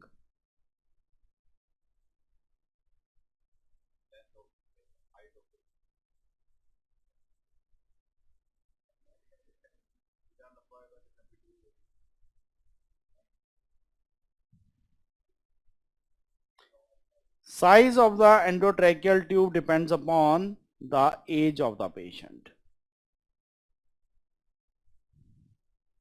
That depends upon the age of the patient. ठीक है, देखो adult patient का तो fix ही है. Adult patient में LMA का size भी 4 या 5 होता है और एंडोट्रैक्यल का ट्यूब का साइज भी फिक्स होता है 7 और 8. फीमेल है तो 7, मेल है तो 8. वो बच्चों में आता है फर्क, है ना. फॉर एग्जाम्पल अगर हम साइज ऑफ द एलएमए की बात करें तो अगर लेस देन 6.5 kgs बच्चे का वेट तो that is size 1. Then 6.5 to 20 kg size 2, 20 to 30 kg 2.5, 30 to 50 kg size 3, 50 to 74 and more than 75. बात खत्म. That is the size of the LMA. This is how the size of the LMA we calculate. तो usually जितने भी हमारे patients होते हैं वो क्या होते हैं, 50 kg के आसपास के होते हैं या 70 kg के ऊपर होते हैं. फीमेल है तो यूजुअली वो 50-60 की रेंज में लाई करती है, मेल है तो वो 70-80 की रेंज में लाई करता है. तो हमारे ऑटोमेटिकली हम देख रहे हैं 4 और 5 हम सबसे ज्यादा यूज कर रहे हैं. बच्चा आ गया तो डिफरेंट हो जाता है हमारा. तो that is how you calculate the size of the LMA. Now, so what are the contraindications of LMAs? Now, LMAs should not be used in full stomach patients. For example, pregnancy or trachoesophageal fistula. LMAs should not be used in full stomach patients, for example, pregnancy or trachoesophageal fistula. Then they should not be used in patients with low pulmonary compliance, for example, morbidly obese patients. They should not be used in low pulmonary compliance, for example, morbidly obese patients. And third, they should not be used in oral pathologies. They should not be used in oral pathologies. For example, pharyngeal abscess, inadequate mouth opening, and bleeding in oral cavity. Pharyngeal abscess, inadequate mouth opening and bleeding in the oral cavity. कोई भी आप nasal procedure करते हैं ना, मान लीजिए you are doing any nasal procedure, surgeon is doing any nasal procedure, तो जब वो नोज को वो करेगा तो ब्लड निकलेगा. वो ब्लड निकलकर कहां जाएगा? सक्शन में नहीं जी, जाता है, सक्शन में भी जाता है, लेकिन जो सक्शन से बच गया वो कहां जाएगा? पीछे, है ना. और पीछे जाएगा तो वो एस्पिरेट कर जाएगा. तो इसलिए एलएमएस को यूज नहीं करेंगे. अब मान लीजिए एडिनॉइड की सर्जरी कर रहे हैं. एडिनॉइड की सर्जरी कहां से करते हो आप? तो उसके थ्रू करते हैं, है ना. पेशेंट की एडिनॉइड रिमूव करी, ब्लीडिंग हुई, ब्लीडिंग की तो वो ब्लड पीछे जाएगा और वो एस्पिरेट कर जाएगा. इसीलिए एंडोट्रैकियल ट्यूब तो डालते ही डालते हैं. और क्या करते हैं? what other thing you do in any surgery of especially the nose? packing, oral packing. Why you do oral packing? Any blood, if it trickles down, that packing is there, that packing will get soaked with blood. ताकि tube की वजह, अगर tube में थोड़ा सा भी कई बार कफ deflate हो सकता है, एक्सीडेंटल डिफ्लेशन हो सकती है, तो वहां पे पैकिंग करी जाती है. LMAs will not prevent aspiration, right? So LMAs will not be used for any oral or nose surgeries. Similarly, आप देख लो कि पेशेंट की माउथ ओपनिंग ही नहीं है, mouth opening is restricted, submucosal fibrosis, he is not able to open mouth, then you cannot put the LMA. So these are contraindications for LMA. Different types के LMA होते हैं, जैसे आपने देखा यहां पर अभी, this is the classical LMA. Picture दे देंगे वो आपको, and they will just ask you what device is this. So this is classical LMA. Classical LMA में क्या होता है, सिंगल ट्यूबिंग होती है, connector, and there is a cuff, and there is this balloon to inflate the cuff. So this is a classical LMA, right? Then second type of device is a fast track LMA. Now fast track LMA is specifically designed for difficult intubation. You can intubate the patient, pass the endotracheal tube through this LMA. So it is specifically designed for that purpose, right? So this is specifically designed for difficult intubation. इसमें अगर आप पहचानना हो तो बड़ा simple है, handle है, जो आपको पहले वाले में नहीं दिख रहा था. Then third type of LMA is ProSeal LMA, PROSEAL, ProSeal LMA. Now this LMA is specifically designed for positive pressure or controlled ventilation. So what happens when you do positive pressure or controlled ventilation? Suppose you put positive pressure ventilation with LMA. Some amount of air will also leak into the stomach. और जब धीरे धीरे stomach में air जाएगा तो stomach distend करेगी, और जब डिस्टेंड करेगी तो what will happen, there will be regurgitation and aspiration. तो इस LMA में अब तुम देखोगे दो ट्यूबिंग्स होती हैं, एक नॉर्मल एयरवे ट्यूबिंग होती है विच इज दिस, और एक ड्रेन ट्यूब होती है ये वाली. And this drain tube is opening here at the apex, and the apex of the LMA corresponds to oesophagus. तो आप क्या करते हो, जब ये LMA डालते हो तो यहां से ड्रेन ट्यूब से एक छोटी ट्यूब डालते हो. This tube will pass from here and go directly into the stomach. So any air which goes into the stomach and increases the gastric pressure will come out through the gastric tube. So this is the ProSeal LMA. और ProSeal LMA में ही आपका bite block होता है. ये देखो आप यहां पर इन दोनों ट्यूब्स के बीच में ये बाइट ब्लॉक है, ताकि अगर पेशेंट चबाए भी ट्यूब को तो वो बाइट ब्लॉक जो है उसको रोक लेगा. So that is the bite block there. Now this is ProSeal LMA. ProSeal LMA के डिफरेंट अलग वर्जन्स हैं. For example a single use ProSeal LMA यानी कि disposable ProSeal LMA is called supreme LMA. तो कल को आपको क्वेश्चन चाहे सुप्रीम LMA बोले चाहे ProSeal LMA बोले, the question will remain the same. वो आपको बोलेगा सुप्रीम LMA, भैया ProSeal LMA भी ProSeal ही है, पर ProSeal क्या है, ProSeal को मल्टीपल टाइम्स यूज कर सकते हो, सुप्रीम को सिर्फ एक बार यूज कर सकते हो. So disposable ProSeal LMA is known as supreme LMA. Then there is another LMA जहां पर कफ जो होता है वो आपको एयर से इन्फ्लेट नहीं करना पड़ता, उस कफ के अंदर जेल भरा हुआ होता है. The cuff is filled with a gel here, that is known as I-gel LMA. You can see here the cuff is filled with gel. That gel will take the shape of the oropharynx. So this is known as I-gel LMA. Similar, same to ProSeal, but the cuff is filled with gel. So can you tell me which LMAs have esophageal ports? कौन कौन से LMA में esophageal ports होते हैं? ProSeal LMA और I-gel LMA and Supreme LMA. These three have got esophageal ports and they are used for positive pressure or controlled ventilation. Simple question पूछेगा वो आपसे, which of the following LMA does not have a esophageal port?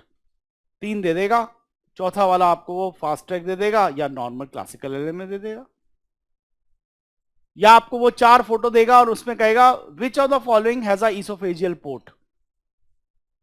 So 3 LMA में oesophageal ports हैं. कौन कौन से में? ProSeal, supreme and i-gel. They have got oesophageal port, right? Now then next thing is laryngoscopes. Laryngoscopes.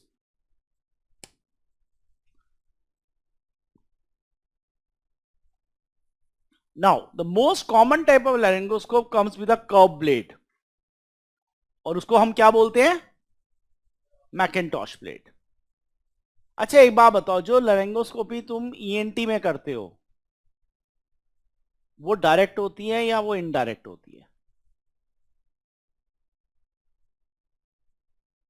दो type की laryngoscopy पढ़ी होंगी ना तुमने, डायरेक्ट एंड इनडायरेक्ट. जो तुम ENT में करते हो वो कौन सी लैरिंगोस्कोपी होती है? इनडायरेक्ट. मिरर से करते हैं ना, तो डायरेक्ट कहां हुई? डायरेक्ट तो हम लोग कर रहे हैं, सीधा लैरिंगोस्कोप डाला और देखा, ये क्या हुआ? डायरेक्ट. जो मिरर से हुई वो indirect. So we are doing direct laryngoscopy. Then there is another blade which is used by the children in neonates.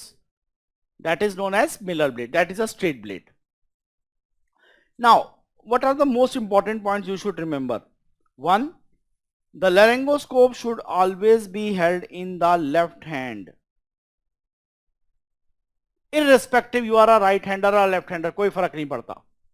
हमेशा laryngoscope को आपको left hand से हैंड करना है. Should be held in the left hand. Inserted from the right side of the mouth and tongue deviated to left side. Inserted from the right side of the mouth and tongue deviated to left side. Now, another important point. What is the position of laryngoscopy? It is extension at atlanto-occipital joint, extension at atlanto-occipital joint and flexion of the neck. Extension at atlanto-occipital joint and flexion of the neck. Right ये जब नेक में बोल रहा हूं ना neck flexion, तो neck flexion does not mean like this, it means dorsi flexion of the neck, like this. जैसे आप सुबह सुबह घूमने जाते हो ना और आप करते हो sniffing the morning air position, right? जैसे क्वेश्चन आपसे पूछा जाता है, ये laryngoscopy is done in which position? This is done in sniffing position. This is done in sniffing position. Why in sniffing position? Why not normally? क्यों हम sniffing position use करते हैं? Right? Now, so you can see here, these are 3 positions which are there. In position A, the patient is just lying supine without any headrest. So you can see the oral axis, the pharyngeal axis and the laryngeal axis. All 3 of them are lying in different directions. तीनों का direction अलग अलग है. Oral axis कहीं और point कर रहा है, फ्लैंजियल कहीं और कर रहा है, फ्रैंजियल कहीं और कर रहा है. लेकिन अगर आपने पेशेंट को एक छोटा सा पिलो लगा दिया उसके ऑसिपुट के नीचे, जो कि पिक्चर 3 में आपको दिख रहा है, then all 3 axes are aligned in the same direction. तो क्या करोगे जब आप लैरिंगोस्कोपी करोगे? तो आपका आईज और वोकल कॉर्ड्स ये स्ट्रेट लाइन में आ जाएगा. So it becomes easy to intubate the patient, क्योंकि एक्सिस जो है वो तीनों एक डायरेक्शन में आ गए, right? So that is sometimes they ask you very commonly, laryngoscopy is done in which position? It is sniffing position. Now, the most common uh, the most common structures damaged during laryngoscopy are upper incisors.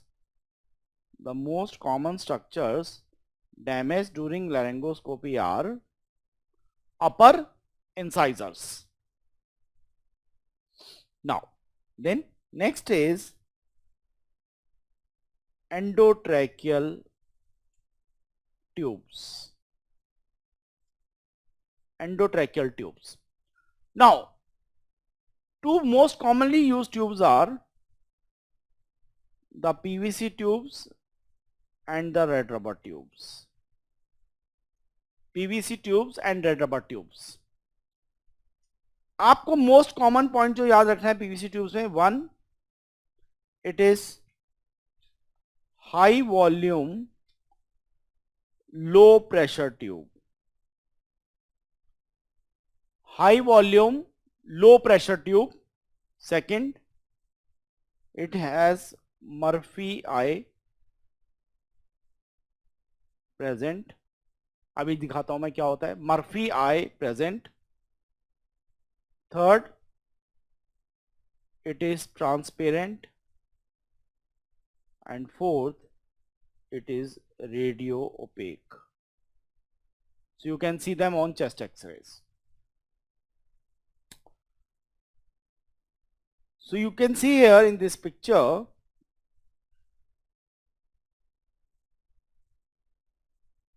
this is the PVC tube and distal end of the PVC tube में दो holes होते हैं. एक तो main opening होती है ये वाली और एक ओपनिंग होती है lateral wall of the tube में. This opening in the lateral wall of the tube, this is known, sorry, so this opening in the lateral wall of the tube, this is known as Murphy's eye. और यही question आपसे exam में पूछा गया. उन्होंने पूछा Murphy eye is present where, LMA, laryngoscopes, endotracheal tubes, कहां पे? And the answer was simple, it is present in endotracheal tubes. ये क्वेश्चंस हैं जो पूछे जा रहे हैं. और सिंपल, जब अगर आपने पिक्चर देखी है तो आप एकदम बता दोगे कि एंडोट्रैकियल ट्यूब में होती है Murphy eye. Now then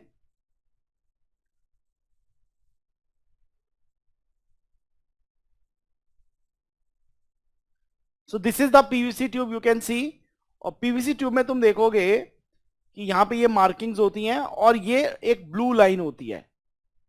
this blue line is radio opaque. So you can see them on chest X-rays, right?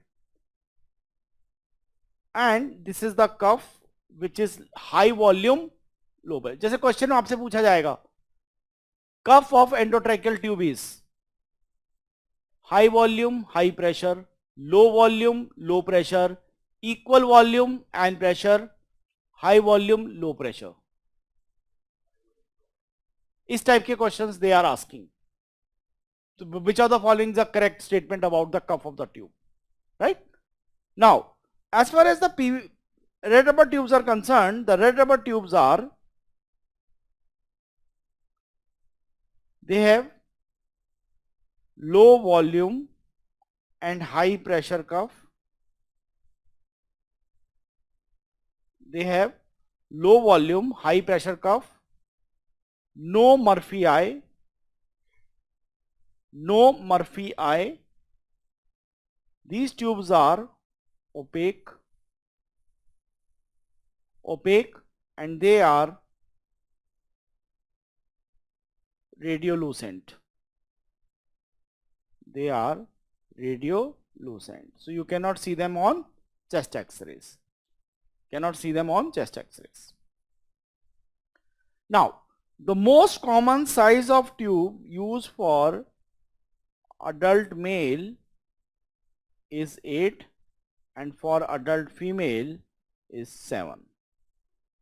Most common size of tube used for adult male is 8 and for adult female is 7.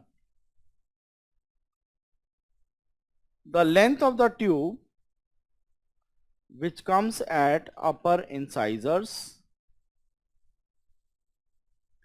the length of the tube which comes at upper incisors is 21 to 22 centimeter in males and 20 to 21 centimeter in females. The length of the tube which comes at upper incisor is 21 to 22 centimeter in males and 20 to 21 centimeter in females. Now, the cuff of the tube should lie in upper trachea. Cuff of the tube should lie in upper trachea 2 to 3 centimeters, दोनों endotracheal tube की, मतलब चाहे red rubber हो चाहे आपकी PVC हो. जो differentiating points थे वो मैंने तुम्हें वैसे ही बता दिए थे. Below 2 to 3 centimeters below vocal cords. So question arises, how will you confirm your tube lies in trachea and not in esophagus? Very good. So first is rise and fall of chest. So if you feel that your tube is inside the trachea, the chest will rise and fall, right? So that is one confirmation. Second, under direct vision. जो डाल रहा है वो देखते हुए डाल रहा है. जैसे मैं क्या करता हूं, मैं तो वीडियो लैरिंगोस्कोप यूज कर लेता हूं आजकल. तो मैं ही नहीं देख रहा होता, सब लोग देख रहे होते हैं ओटी में. सर्जन भी देख रहा होता है कि अरे ट्यूब जल रही है और वोकल कॉर्ड्स के थ्रू जा रही है. सो that is the advantage. So under direct vision. Third, auscultation. Auscultation. So you auscultate the right apex, right base, left apex and left base. So which one area is most important for auscultation? कौन सा area, अगर मैं कहूं कि चलो तुम्हें steth रखने की परमिशन एक सिंगल एरिया में है, which area you will keep your step? It is left base. देखो दोनों तरफ के ब्रोंकस में से, राइट और लेफ्ट में से, which bronchus is more straighter and broader? Right और लेफ्ट? कौन सा ब्रोंकस स्ट्रेट होता है और ब्रॉड होता है? राइट. लेफ्ट देखो ये तुम्हारा राइट है स्ट्रेट एंड, और ये लेफ्ट है. तो अगर आप ट्यूब डालोगे तो लेफ्ट में जाने के लिए आपको मेहनत करनी पड़ेगी, ऐसे नहीं जाती लेफ्ट में. इतने एंगल पे होता है वो कि लेफ्ट के लिए आपको स्पेशल ट्यूब चाहिए होती है घुमाने के लिए. राइट हमेशा चली जाएगी. आप ट्यूब डालो और ट्यूब को सीधा अंदर तक डाल दो, हमेशा राइट में जाएगी 100% of times. So what happens, जब आपने ट्यूब डाली तो ट्यूब ट्रैकिया में डाली तो वो दो जगह पे जा सकती है. या तो वो ट्रैकिया में गई या वो ब्रोंकस में गई. और कौन से साइड के ब्रोंकस में गई? राइट साइड में. यानी राइट साइड की एंट्री हमेशा होगी. ट्यूब ट्रैकिया में है तो भी राइट साइड की एंट्री होगी. ट्यूब राइट ब्रोंकस में चली गई तो भी राइट साइड की एंट्री होगी. जब राइट साइड की ब्रोंकस में ट्यूब है तो लेफ्ट साइड की एंट्री को क्या होगा? What will happen to the left side entry? No entry. Left side entry will not be there and the lung will collapse. तो क्या हुआ?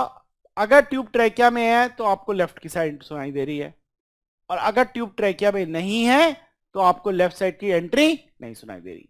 राइट लेफ्ट दोनों नहीं मिल रही. तो सबसे पहले आके हम क्या करते हैं? ऑस्कल्टेट करते हैं left side entry. Left side की एंट्री आ रही है, इसका मतलब tube is in side right position. Left की एंट्री नहीं आ रही यार, राइट की एंट्री आ रही है. ट्यूब कहां गई? Right bronchus. राइट लेफ्ट दोनों नहीं मिले, esophagus. So that is how auscultation helps. So most important area for auscultation is left base. जैसे ही आपने ट्यूब डाली वैसे ही आपने फटाक से एकदम करा। और हम बच्चों में क्या करते हैं, बच्चों में बड़ा इंटरेस्टिंग काम करते हैं। जो छोटे बच्चे होते हैं, बड़ों में तो कोई दिक्कत नहीं है, हमें पता है कि यार 920 पे फिक्स कर दो फीमेल के लिए, 21 पे फिक्स कर दो मेल के लिए। पर छोटे बच्चों में तो अलग अलग होता है साइज, जैसा इसने बोला था हाइट, है ना। अब बच्चों में हम क्या करते हैं, ट्यूब डाली अंडर विजन, और हमने ट्यूब ना पूरी डाल देते हैं। तो पूरी ट्यूब डाल दी तो वो किस तरफ जाएगी, राइट साइड पे। और लेफ्ट साइड पे हमने ऑस्कल्टेशन के लिए वो लगा दिया, स्टेथोस्कोप। उसके बाद धीरे धीरे धीरे ट्यूब को विड्रॉ करना शुरू करा। एक पर्टिकुलर पॉइंट पे क्या होगा, लेफ्ट साइड की एंट्री आनी शुरू हो जाएगी। वो पॉइंट कौन सा होगा, जब ट्यूब ट्रैकिया में आएगी। जैसे ही ट्यूब ट्रैकिया में आई और वो पॉइंट वहां पे हमें ऑस्कल्टेशन में एंट्री मिली, इसका मतलब अब ट्यूब अपनी सही पोजीशन पे पहुंच गई है। That is one another method of putting the endotracheal tube in children. एक और भी बहुत सारे मेथड है, पर ये हम बहुत कॉमनली इंप्लॉय करते हैं कि राइट साइड पे ट्यूब को पुश कर दिया, फिर धीरे धीरे हमने ट्यूब को खींचना शुरू किया बाहर, और एक पर्टिकुलर पॉइंट पे जहां पे लेफ्ट की एंट्री आनी शुरू हो गई, इसका मतलब अब ट्यूब क्या है, सही पोजीशन पे पहुंच गई। सो that is right. So this now the most important method of confirming the presence of endotracheal tube in a patient is capnography.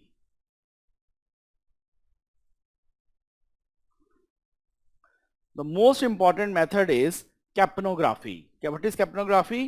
It is exhaled carbon dioxide. Normal values are 35 to 45 millimeter of mercury. Exhaled carbon dioxide, normal values are 35 to 45 millimeter of mercury. So this is how a capnograph looks like. And in one of the exams उन्होंने क्या किया, उन्होंने एक monitor की photo दी। उस monitor के अंदर 4 type के ग्राफ थे, जिसमें एक टाइप के ग्राफ के सामने, इस टाइप के ग्राफ के सामने लिखा हुआ था 36 mm ऑफ मर्करी।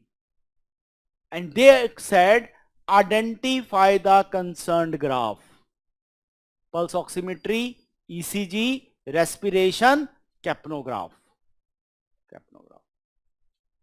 उन्होंने कुछ नहीं कहा, उन्होंने कहा कि छोड़ो बाकी बातें तो हम बाद में बात करेंगे, पहले तुम आइडेंटिफाई करो कि तुम पहचान सकते हो ये कैप्नोग्राफ है।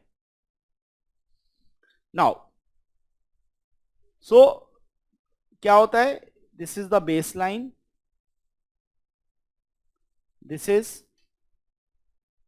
Expiratory upstroke, expiratory plateau and inspiratory downstroke. You is expiratory upstroke, expiratory plateau and inspiratory downstroke. Inspiratory downstroke, जैसे मैं तुम्हें एक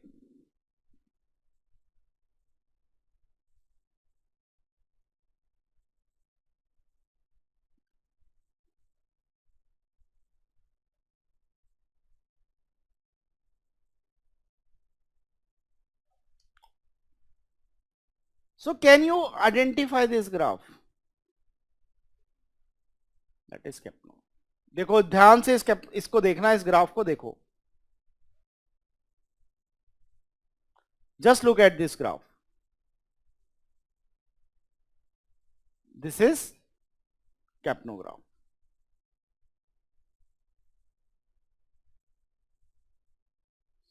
Now, so there are certain variations of capnography. What are the variations? The capnograph was coming like this and suddenly becomes a flat line. Now this is known as a flat capnogram or zero capnogram. This is known as flat capnogram or zero capnogram. Now causes of flat or zero capnogram include: 1. Disconnection of circuit. Disconnection of circuit. 2nd, ventilatory failure. 3rd, accidental extubation. Accidental extubation. 4th, cardiac arrest, and fifth, esophageal intubation. Fifth, esophageal intubation. Can you tell me what is the most confirmatory sign of esophageal intubation?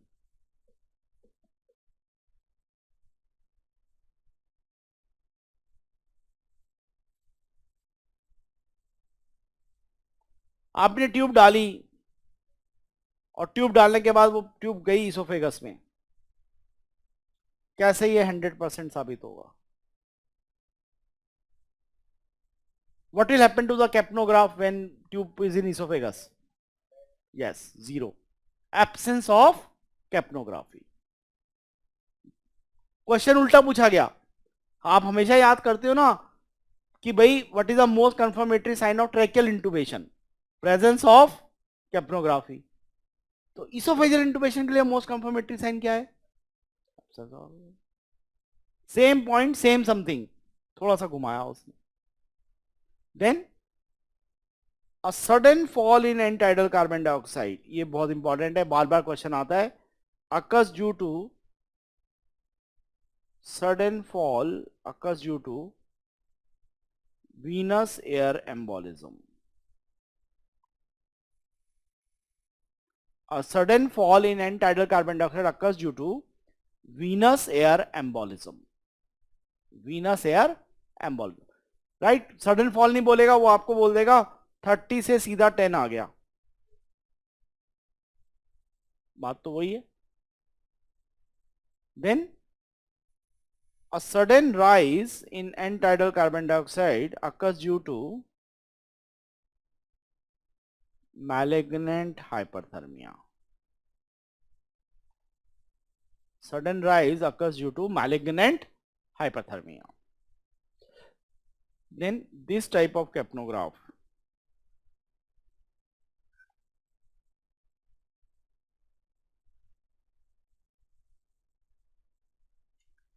this occurs with COPD or asthmatic patients. This type of capnograph occurs with COPD or asthmatic patients. And then this type of capnograph, this is known as curare notch. This type of capnograph is known as curare notch. See, what happens is the diaphragm is the first muscle to recover from muscle relaxants. और जब diaphragm recover करता है muscle relaxant से, तो किस type का क्या होगा? वो पेशेंट अपना स्पॉन्टेनियस एफर्ट लेगा. That spontaneous effort will represented as a notch. This is known as curare notch. This is known as curare notch. So what is curare notch? It is a recovery of diaphragm from muscle relaxation. Recovery of diaphragm from muscle relaxation. And then this type of capnograph, this is seen with spontaneous ventilation. This is seen with spontaneous ventilation. Now, right? So does capnograph has a role in CPR? Yes. A end-tidal carbon dioxide of more than 10 mm of mercury during CPR indicates good quality compressions. Compressions अच्छी quality के हैं या बेकार हैं, ये आप कैसे पता चलेगा? अगर CO2 10 से ऊपर आ रही है तो कंप्रेशंस अच्छे हैं, और अगर CO2 10 से कम आ रही है तो compressions are not good. So that is how you differentiate between the compressions, right? So now, so I will now take the last topic for today and then we'll discuss some questions. CPR बहुत important है, बार बार questions पूछे जाते हैं और हर point से question पूछे जाते हैं. Now The sequence for CPR is compressions, airway,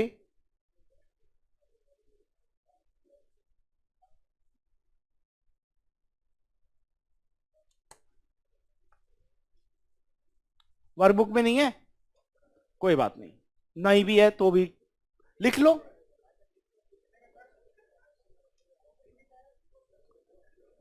workbook तो ऐसे है, ले बेटा, ऐसे नहीं, थोड़ी एक बार लिखने देखो, लिखने से क्या होता है, you remember. And CPR is one topic जिससे सबसे ज्यादा क्वेश्चन पूछे जाएंगे। मतलब एनेस्थीसिया में आप कहोगे ना सर, एनेस्थीसिया में 5 क्वेश्चन आए तो 2 क्वेश्चन कहां से आएंगे, सीपीआर से। सो सीपीआर इसलिए मैं उस वक्त मैंने कहा सीपीआर में तुम्हारे नोट्स में भी डाल सकता था, मैंने कहा नहीं, I will just my self discuss CPR with you now. So compression से एयरवे एंड ब्रीदिंग। अच्छा ये बात बताओ, मान लो एक पेशेंट है और लेमैन है, CPR is meant for layman also, और लेमैन को माउथ टू माउथ ब्रीदिंग समझ में नहीं आ रही, ही इज वेरी रिलक्टेंट, तो उसको क्या करना चाहिए फिर? क्वेश्चन है ये जो मैं तुमसे पूछ रहा हूं। लेमैन है, उसको सीपीआर देना है उसको, लेकिन उसको माउथ टू माउथ ब्रीदिंग से बहुत वो है, अवल्जन है, वो नहीं देना चाहता। What he should do? Only yes. So please remember the most important point इसमें यहां पर ये था, अगर आपको कुछ समझ में नहीं आ रहा कि मैं क्या करूं क्या नहीं करूं, तो भाई एक काम कर दो, कंप्रेशंस कंप्रेशंस एंड कंप्रेशंस, क्योंकि बॉडी के अंदर फिर भी 2 से 3 मिनट की ऑक्सीजन होती है रेस्ट के बाद। अगर आप तब सिर्फ कंप्रेशंस कर सकते हो तो भी शायद आप किसी को बचा लो। So most important thing is compressions. So sequence is compressions, airway and breathing. Now in adults the compressions are done at a rate of 100 per minute. Compression to ventilation ratio is 30:2 and depth of compression is more than 2 inches. Compressions are done at a rate of 100 per minute. Compression to ventilation ratio is 30:2 and depth of compression is more than 2 inches. In children and infants, the compressions are done at a rate of 100 per minute. Compression to ventilation ratio is 30:2 for a single rescuer and 15:2 for a double rescuer. यही question बार बार पूछा जाता है आपसे कि बच्चा है, बच्चे के अंदर there is only 1% to do CPR, what will the compression to ventilation ratio? There are 2 persons to do CPR, what will be the compression to ventilation ratio? So single person, single rescuer 30:2, double rescuer 15:2. Depth of compression is at least 1.5 inches. Depth of compression is at least 1.5 inches. Then in neonates, the compressions are done at a rate of 90 per minute. Compression to ventilation ratio is 3:1 and depth of compression is at least 1.5 inches. Depth of compression is at least 1.5 inches. Now, if the patient is intubated, the respiratory rate should be just 8 to 10 per minute. No hyperventilation. If the patient is intubated, the respiratory rate should be just 8 to 10 per minute. No hyperventilation to be done. Now the drug of choice for CPR is adrenaline IV 1:10,000 1 milligram every 3 to 5 minutes. The drug of choice for CPR is adrenaline IV 1:10,000 1 milligram every 3 to 5 minutes. For neonates, the route used is umbilical vein. For neonates, the route used is umbilical vein. Other routes which can be used are सब में intraosseous, especially in children, and tracheal for all. Intraosseous and tracheal. If it is tracheal route, the dose is 2 to 3 times the IV dose. If it is a tracheal route, the dose is 2 to 3 times the IV dose. Now, which other drugs you can give through the tracheal route? Other drugs given through the tracheal route are naloxone, atropine, vasopressin, epinephrine, and lignocaine. Other drugs which can be given through the tracheal route are naloxone, atropine, vasopressin, epinephrine, and lignocaine. Remember the navel, N-A-V-E-L, navel. Navel means naloxone, atropine, vasopressin, epinephrine, and lignocaine. Which drug should not be used given through the tracheal route? Soda bicarb.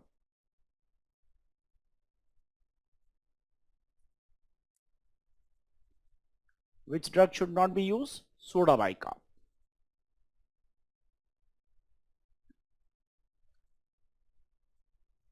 Lastly, they will just give you a situation and they will ask you, okay, wait, what should be done in a particular situation. So if you find a patient unconscious, the first thing is to check scene security. If you find a patient lying down unconscious, first thing is to do is to check scene security. Then call for help. Call for help. ठीक है? In case of a child here, before calling for help, you can do क्या कहते हैं आप rescue breaths दे सकते हैं, क्योंकि बच्चों में जो कार्डियक अरेस्ट की वजह होती है वो कभी भी कार्डियक प्रॉब्लम नहीं होती. बच्चों में कार्डियक अरेस्ट क्यों होता है? हाइपोक्सीमिया की वजह से. तो बच्चों में आप क्या कर सकते हो? You can try to give rescue breaths, और रेस्क्यू ब्रेथ्स देने के बाद then you can call for help. But adults में you have to first call for help. Then calling for help, assess pulse and respiration. Pulse कौन सी assess करोगे? Carotid. And this should be for less than 10 seconds. You have to assess pulse and respiration, and that should be for less than 10 seconds. Now there are three situations in which can occur. One, both pulse and respiration present. Pulse भी है, respiration भी है. Wait, just wait for the help to arrive. कुछ मत करो, बाहर हर 2 minute में पेशेंट को चेक करते रहो और जस्ट वेट करो कि हेल्प को आने दो. Right? Most of these patients जो होते हैं वो ड्रग ओवरडोज के पेशेंट्स होते हैं, अनकॉन्शियस होंगे लेकिन रेस्पिरेशन ब्रीदिंग प्रेजेंट होगी. Second is pulse present but no respiration, यहां पे give rescue breaths, give rescue breaths, check pulse every 2 minutes. You give rescue breaths and you keep on checking pulse every 2 minutes. No pulse, no respiration or gasping. So you find that the patient has got no pulse and patient has no respiration or patient is gasping. Start CPR. You have to start CPR, start compressions. Wait for AED. What is AED?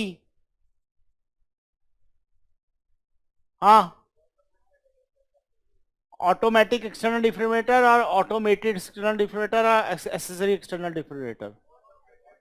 Automated, ये question है हमारा, पूछा गया ये, और वहां पे सारे एक जैसे दिखाई दे रहे थे एग्जाम में बैठ के, ठीक है. It is automated external defibrillator.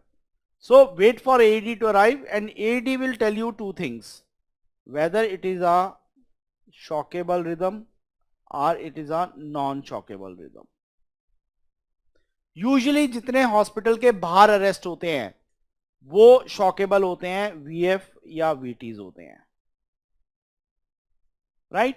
If it is a shockable rhythm you just give the shock to the patient, वो AED आपको बता देगा और यू गिव शॉक. जितने हॉस्पिटल के अंदर होते हैं क्रिटिकल केयर में, ICUs में जो होते हैं, वो क्रॉनिक पेशेंट्स होते हैं, उनमें यूजुअली क्या होता है, पल्सलेस इलेक्ट्रिकल एक्टिविटी होती है या एसिस्टोल होता है, सो वो अनशॉकेबल होते हैं, राइट. अगर नॉन शॉकेबल है तो continue CPR. If it is non-shockable, then continue CPR. What is the site of compressions?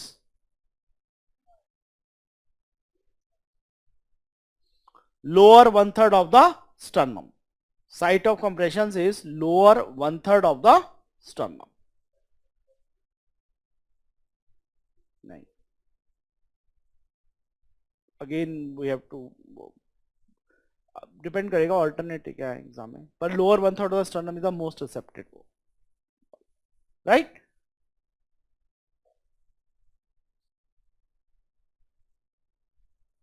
जैसे मैं तुम्हें एक या दो क्वेश्चन दिखाता हूं.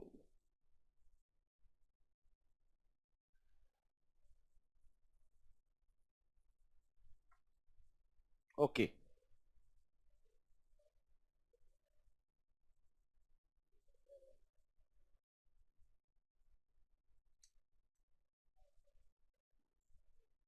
right. So there is this question. A 68-year-old man collapses in the middle of a mall. A good Smartarian immediately rushes to help the victim. He assesses the responsiveness and pulse and immediately starts cardiopulmonary resuscitation and calls for help by dialing. During cardiopulmonary resuscitation, he performs external chest compressions at the rate of 90 per minute with 2 inches of sternal depression. The most appropriate action is to continue the original pattern of CPR, increase the duration of compression, increase the rate of compression, increase the depth of sternal depression rate. है ना, 90 के rate पे हमने बात नहीं हुई थी, हमारी बात 100 पर मिनट पे हुई. So the answer was rate. दूसरा क्वेश्चन है, man was eating food at restaurant and suddenly started choking and became unresponsive. What will be the next step in the management? Wrong answer. आपका ये answer गलत है. Unresponsive हो गया patient, CPR. अगर patient responsive रहता, conscious रहता, then Helmick maneuver. But since the patient has become unresponsive, that's why the answer was CPR. Unresponsive का क्या मतलब है कि अरेस्ट हो गया, हार्ट को हार्ट ने बंद हो गया तो ब्रेन को सप्लाई बंद हो गई, और ब्रेन को सप्लाई बंद होती ही पेशेंट अनकॉन्शियस हो जाएगा। बैक ब्लोज कहां देते हैं? अब चलो आ जाओ, तुम बोल रहे थे बच्चों में, और ये क्या है? मैन, चाइल्ड नहीं है, ठीक है। So back blows are only used in children, clear. तो ये सारी चीजें आपको पता होनी चाहिए, और इन पे बार बार बार बार क्वेश्चंस आते हैं। CPR is one important topic जो आपको मिनिमम मिनिमम 2 क्वेश्चंस देगा। अगर आपने सीपीआर अच्छे से पढ़ा है तो आप ये समझ के चलो 2 क्वेश्चंस आपके पक्के हो गए, 3 भी हो सकते हैं बट जरूर भी सकते हैं, पर मिनिमम 2 क्वेश्चंस आपके पक्के हैं। सो सीपीआर को जस्ट डू इट वेरी उसमें, ठीक है। बोलो अब आ जाओ कि हमारे पास क्वेश्चंस कौन कौन से थे, वर्कबुक में है क्वेश्चंस हमारे, right.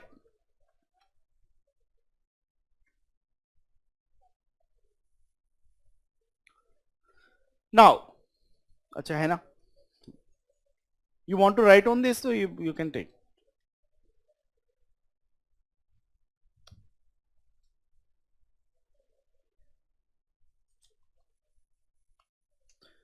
So, before laparoscopic surgery, what advice should be given to the patient by surgeon? Nil per oral for 8 to 12 hours before OT, nil per oral 24 hours before OT, on the table hair removal by razor, none of the above. Answer is D, none of the above. भाई मैंने कितना बताया था तुम्हें? Minimum 6 hours, minimum 6 hours होते हैं, बात खत्म। ये भी तो हो सकता है कि तुम्हें जो ऑल्टरनेट दिया जाए सारे गलत दिए जाए और नीचे नन ऑफ द अबव भी है। None of the above alternate नहीं हो सकता। आपको क्लियर कट पता था कि 6 आवर्स इज द आंसर, तो आपको क्यों जरूरत थी 8 to 12 आवर्स को टिक करने की?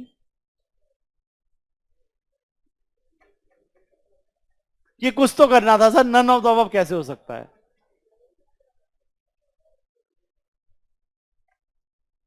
चलो ओके, हमने अभी वो यूज नहीं किया, हमने ये डेस्परेट नहीं कर पाया। मैं सेकंड क्वेश्चन नहीं कर रहा, मैं थर्ड क्वेश्चन डिस्कस कर रहा हूं। There is a sick patient in ward who need supplemental oxygen. Answer is A. Now colour coding is clear. इसमें से बी किसका है? Nitrous oxide.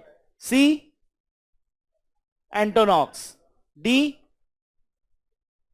CO2, ग्रे है वो, ठीक है, that is for carbon dioxide. Now question number 5, how long should you check for breathing while performing CPR? No longer than 10 seconds, है ना। मैंने क्लियरली कहा पल्स एंड वो less than 10 seconds. Now question number 9, Mallam Patti classification in which tonsillar pillars uvula is not seen.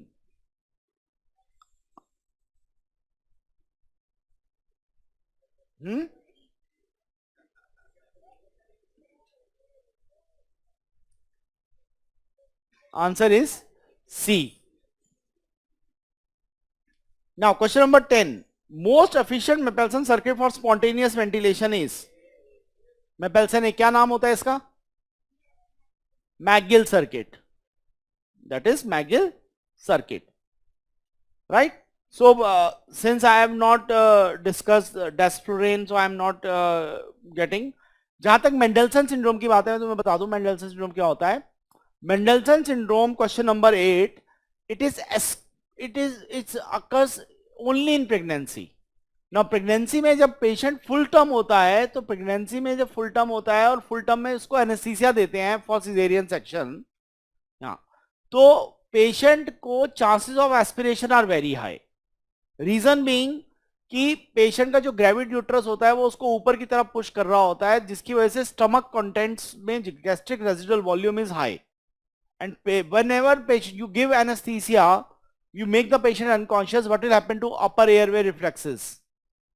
Abolish. आप जरा सा आपके मुंह में आता है, आप एकदम से खांस के बाहर निकाल देते हो ना, लेकिन सोचो कि उस पेशेंट में जिसमें आपने अपर एयरवे अबॉलिश कर दिए, उसमें अब वहां पर कुछ भी, अब वो कुछ भी एस्पिरेट कर जाएगा. So in pregnancy there are chances that under anaesthesia the patient can aspirate, and that aspiration is known as Mendelson syndrome. दो क्राइटेरिया होते हैं मेंडलसन सिंड्रोम के.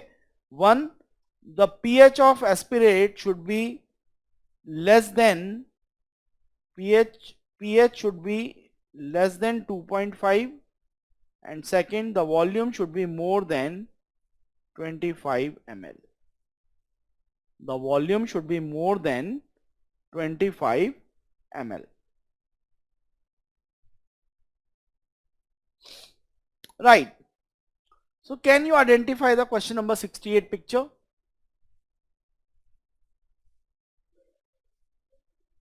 That is Goodell's airway. Good. So can you identify this? इसको मान लो ये नहीं है. That is Macintosh plate. Can you identify the LMA, concerned LMA? Fast track LMA. Right? Now, चलो एक लास्ट क्वेश्चन में तुम्हें और वो कर रहा हूं.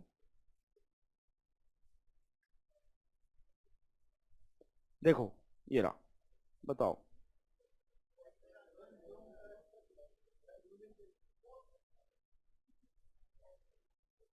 Severe systemic threat to life. Answer is 4.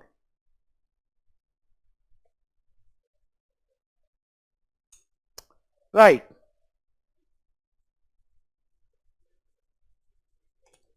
हाँ जी. For pediatric resuscitation.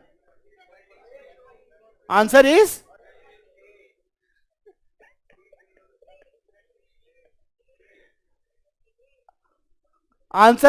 D.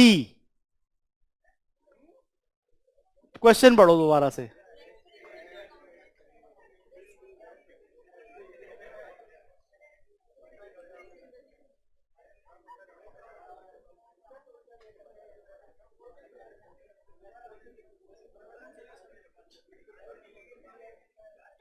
किसी उसमें तो लिखा नहीं है कि आप नहीं पूछ सकते. मैं तो रेशो पूछा था, तुमने पीडियाट्रिक रेसिस्टिकेशन पढ़ते ही तुमने नीचे चिल्लाना शुरू कर दिया ए, और मैंने तो ए ही लिखा हुआ है सबसे आगे.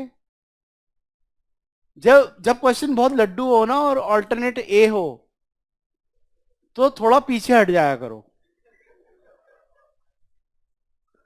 क्योंकि वो तो कह रहा है कि पहले 2 वर्ड पढ़ते ही तुम उछलना कूदना शुरू कर दोगे. अरे ये रहा, ये तो हो गया. और मैंने क्वेश्चन तुम्हें सिंपल था बोला था, मैं correct respiration to compression ratio. और क्वेश्चन ऐसे ही फंसते हैं, आता था, पढ़ा था और गलत हो गया. क्लियर? तो I told you before also, मैं दोबारा बोल रहा हूं, प्लीज थोड़ा सा टाइम दो क्वेश्चन को, वर्ड बाय वर्ड पढ़ो. If question you find is too easy, something may be absent there. ठीक है? And best of luck. अपनी तैयारी करो, अच्छे से पढ़ो, and may be we will meet some time in your PG days and your internship. Right? Take care. Bye.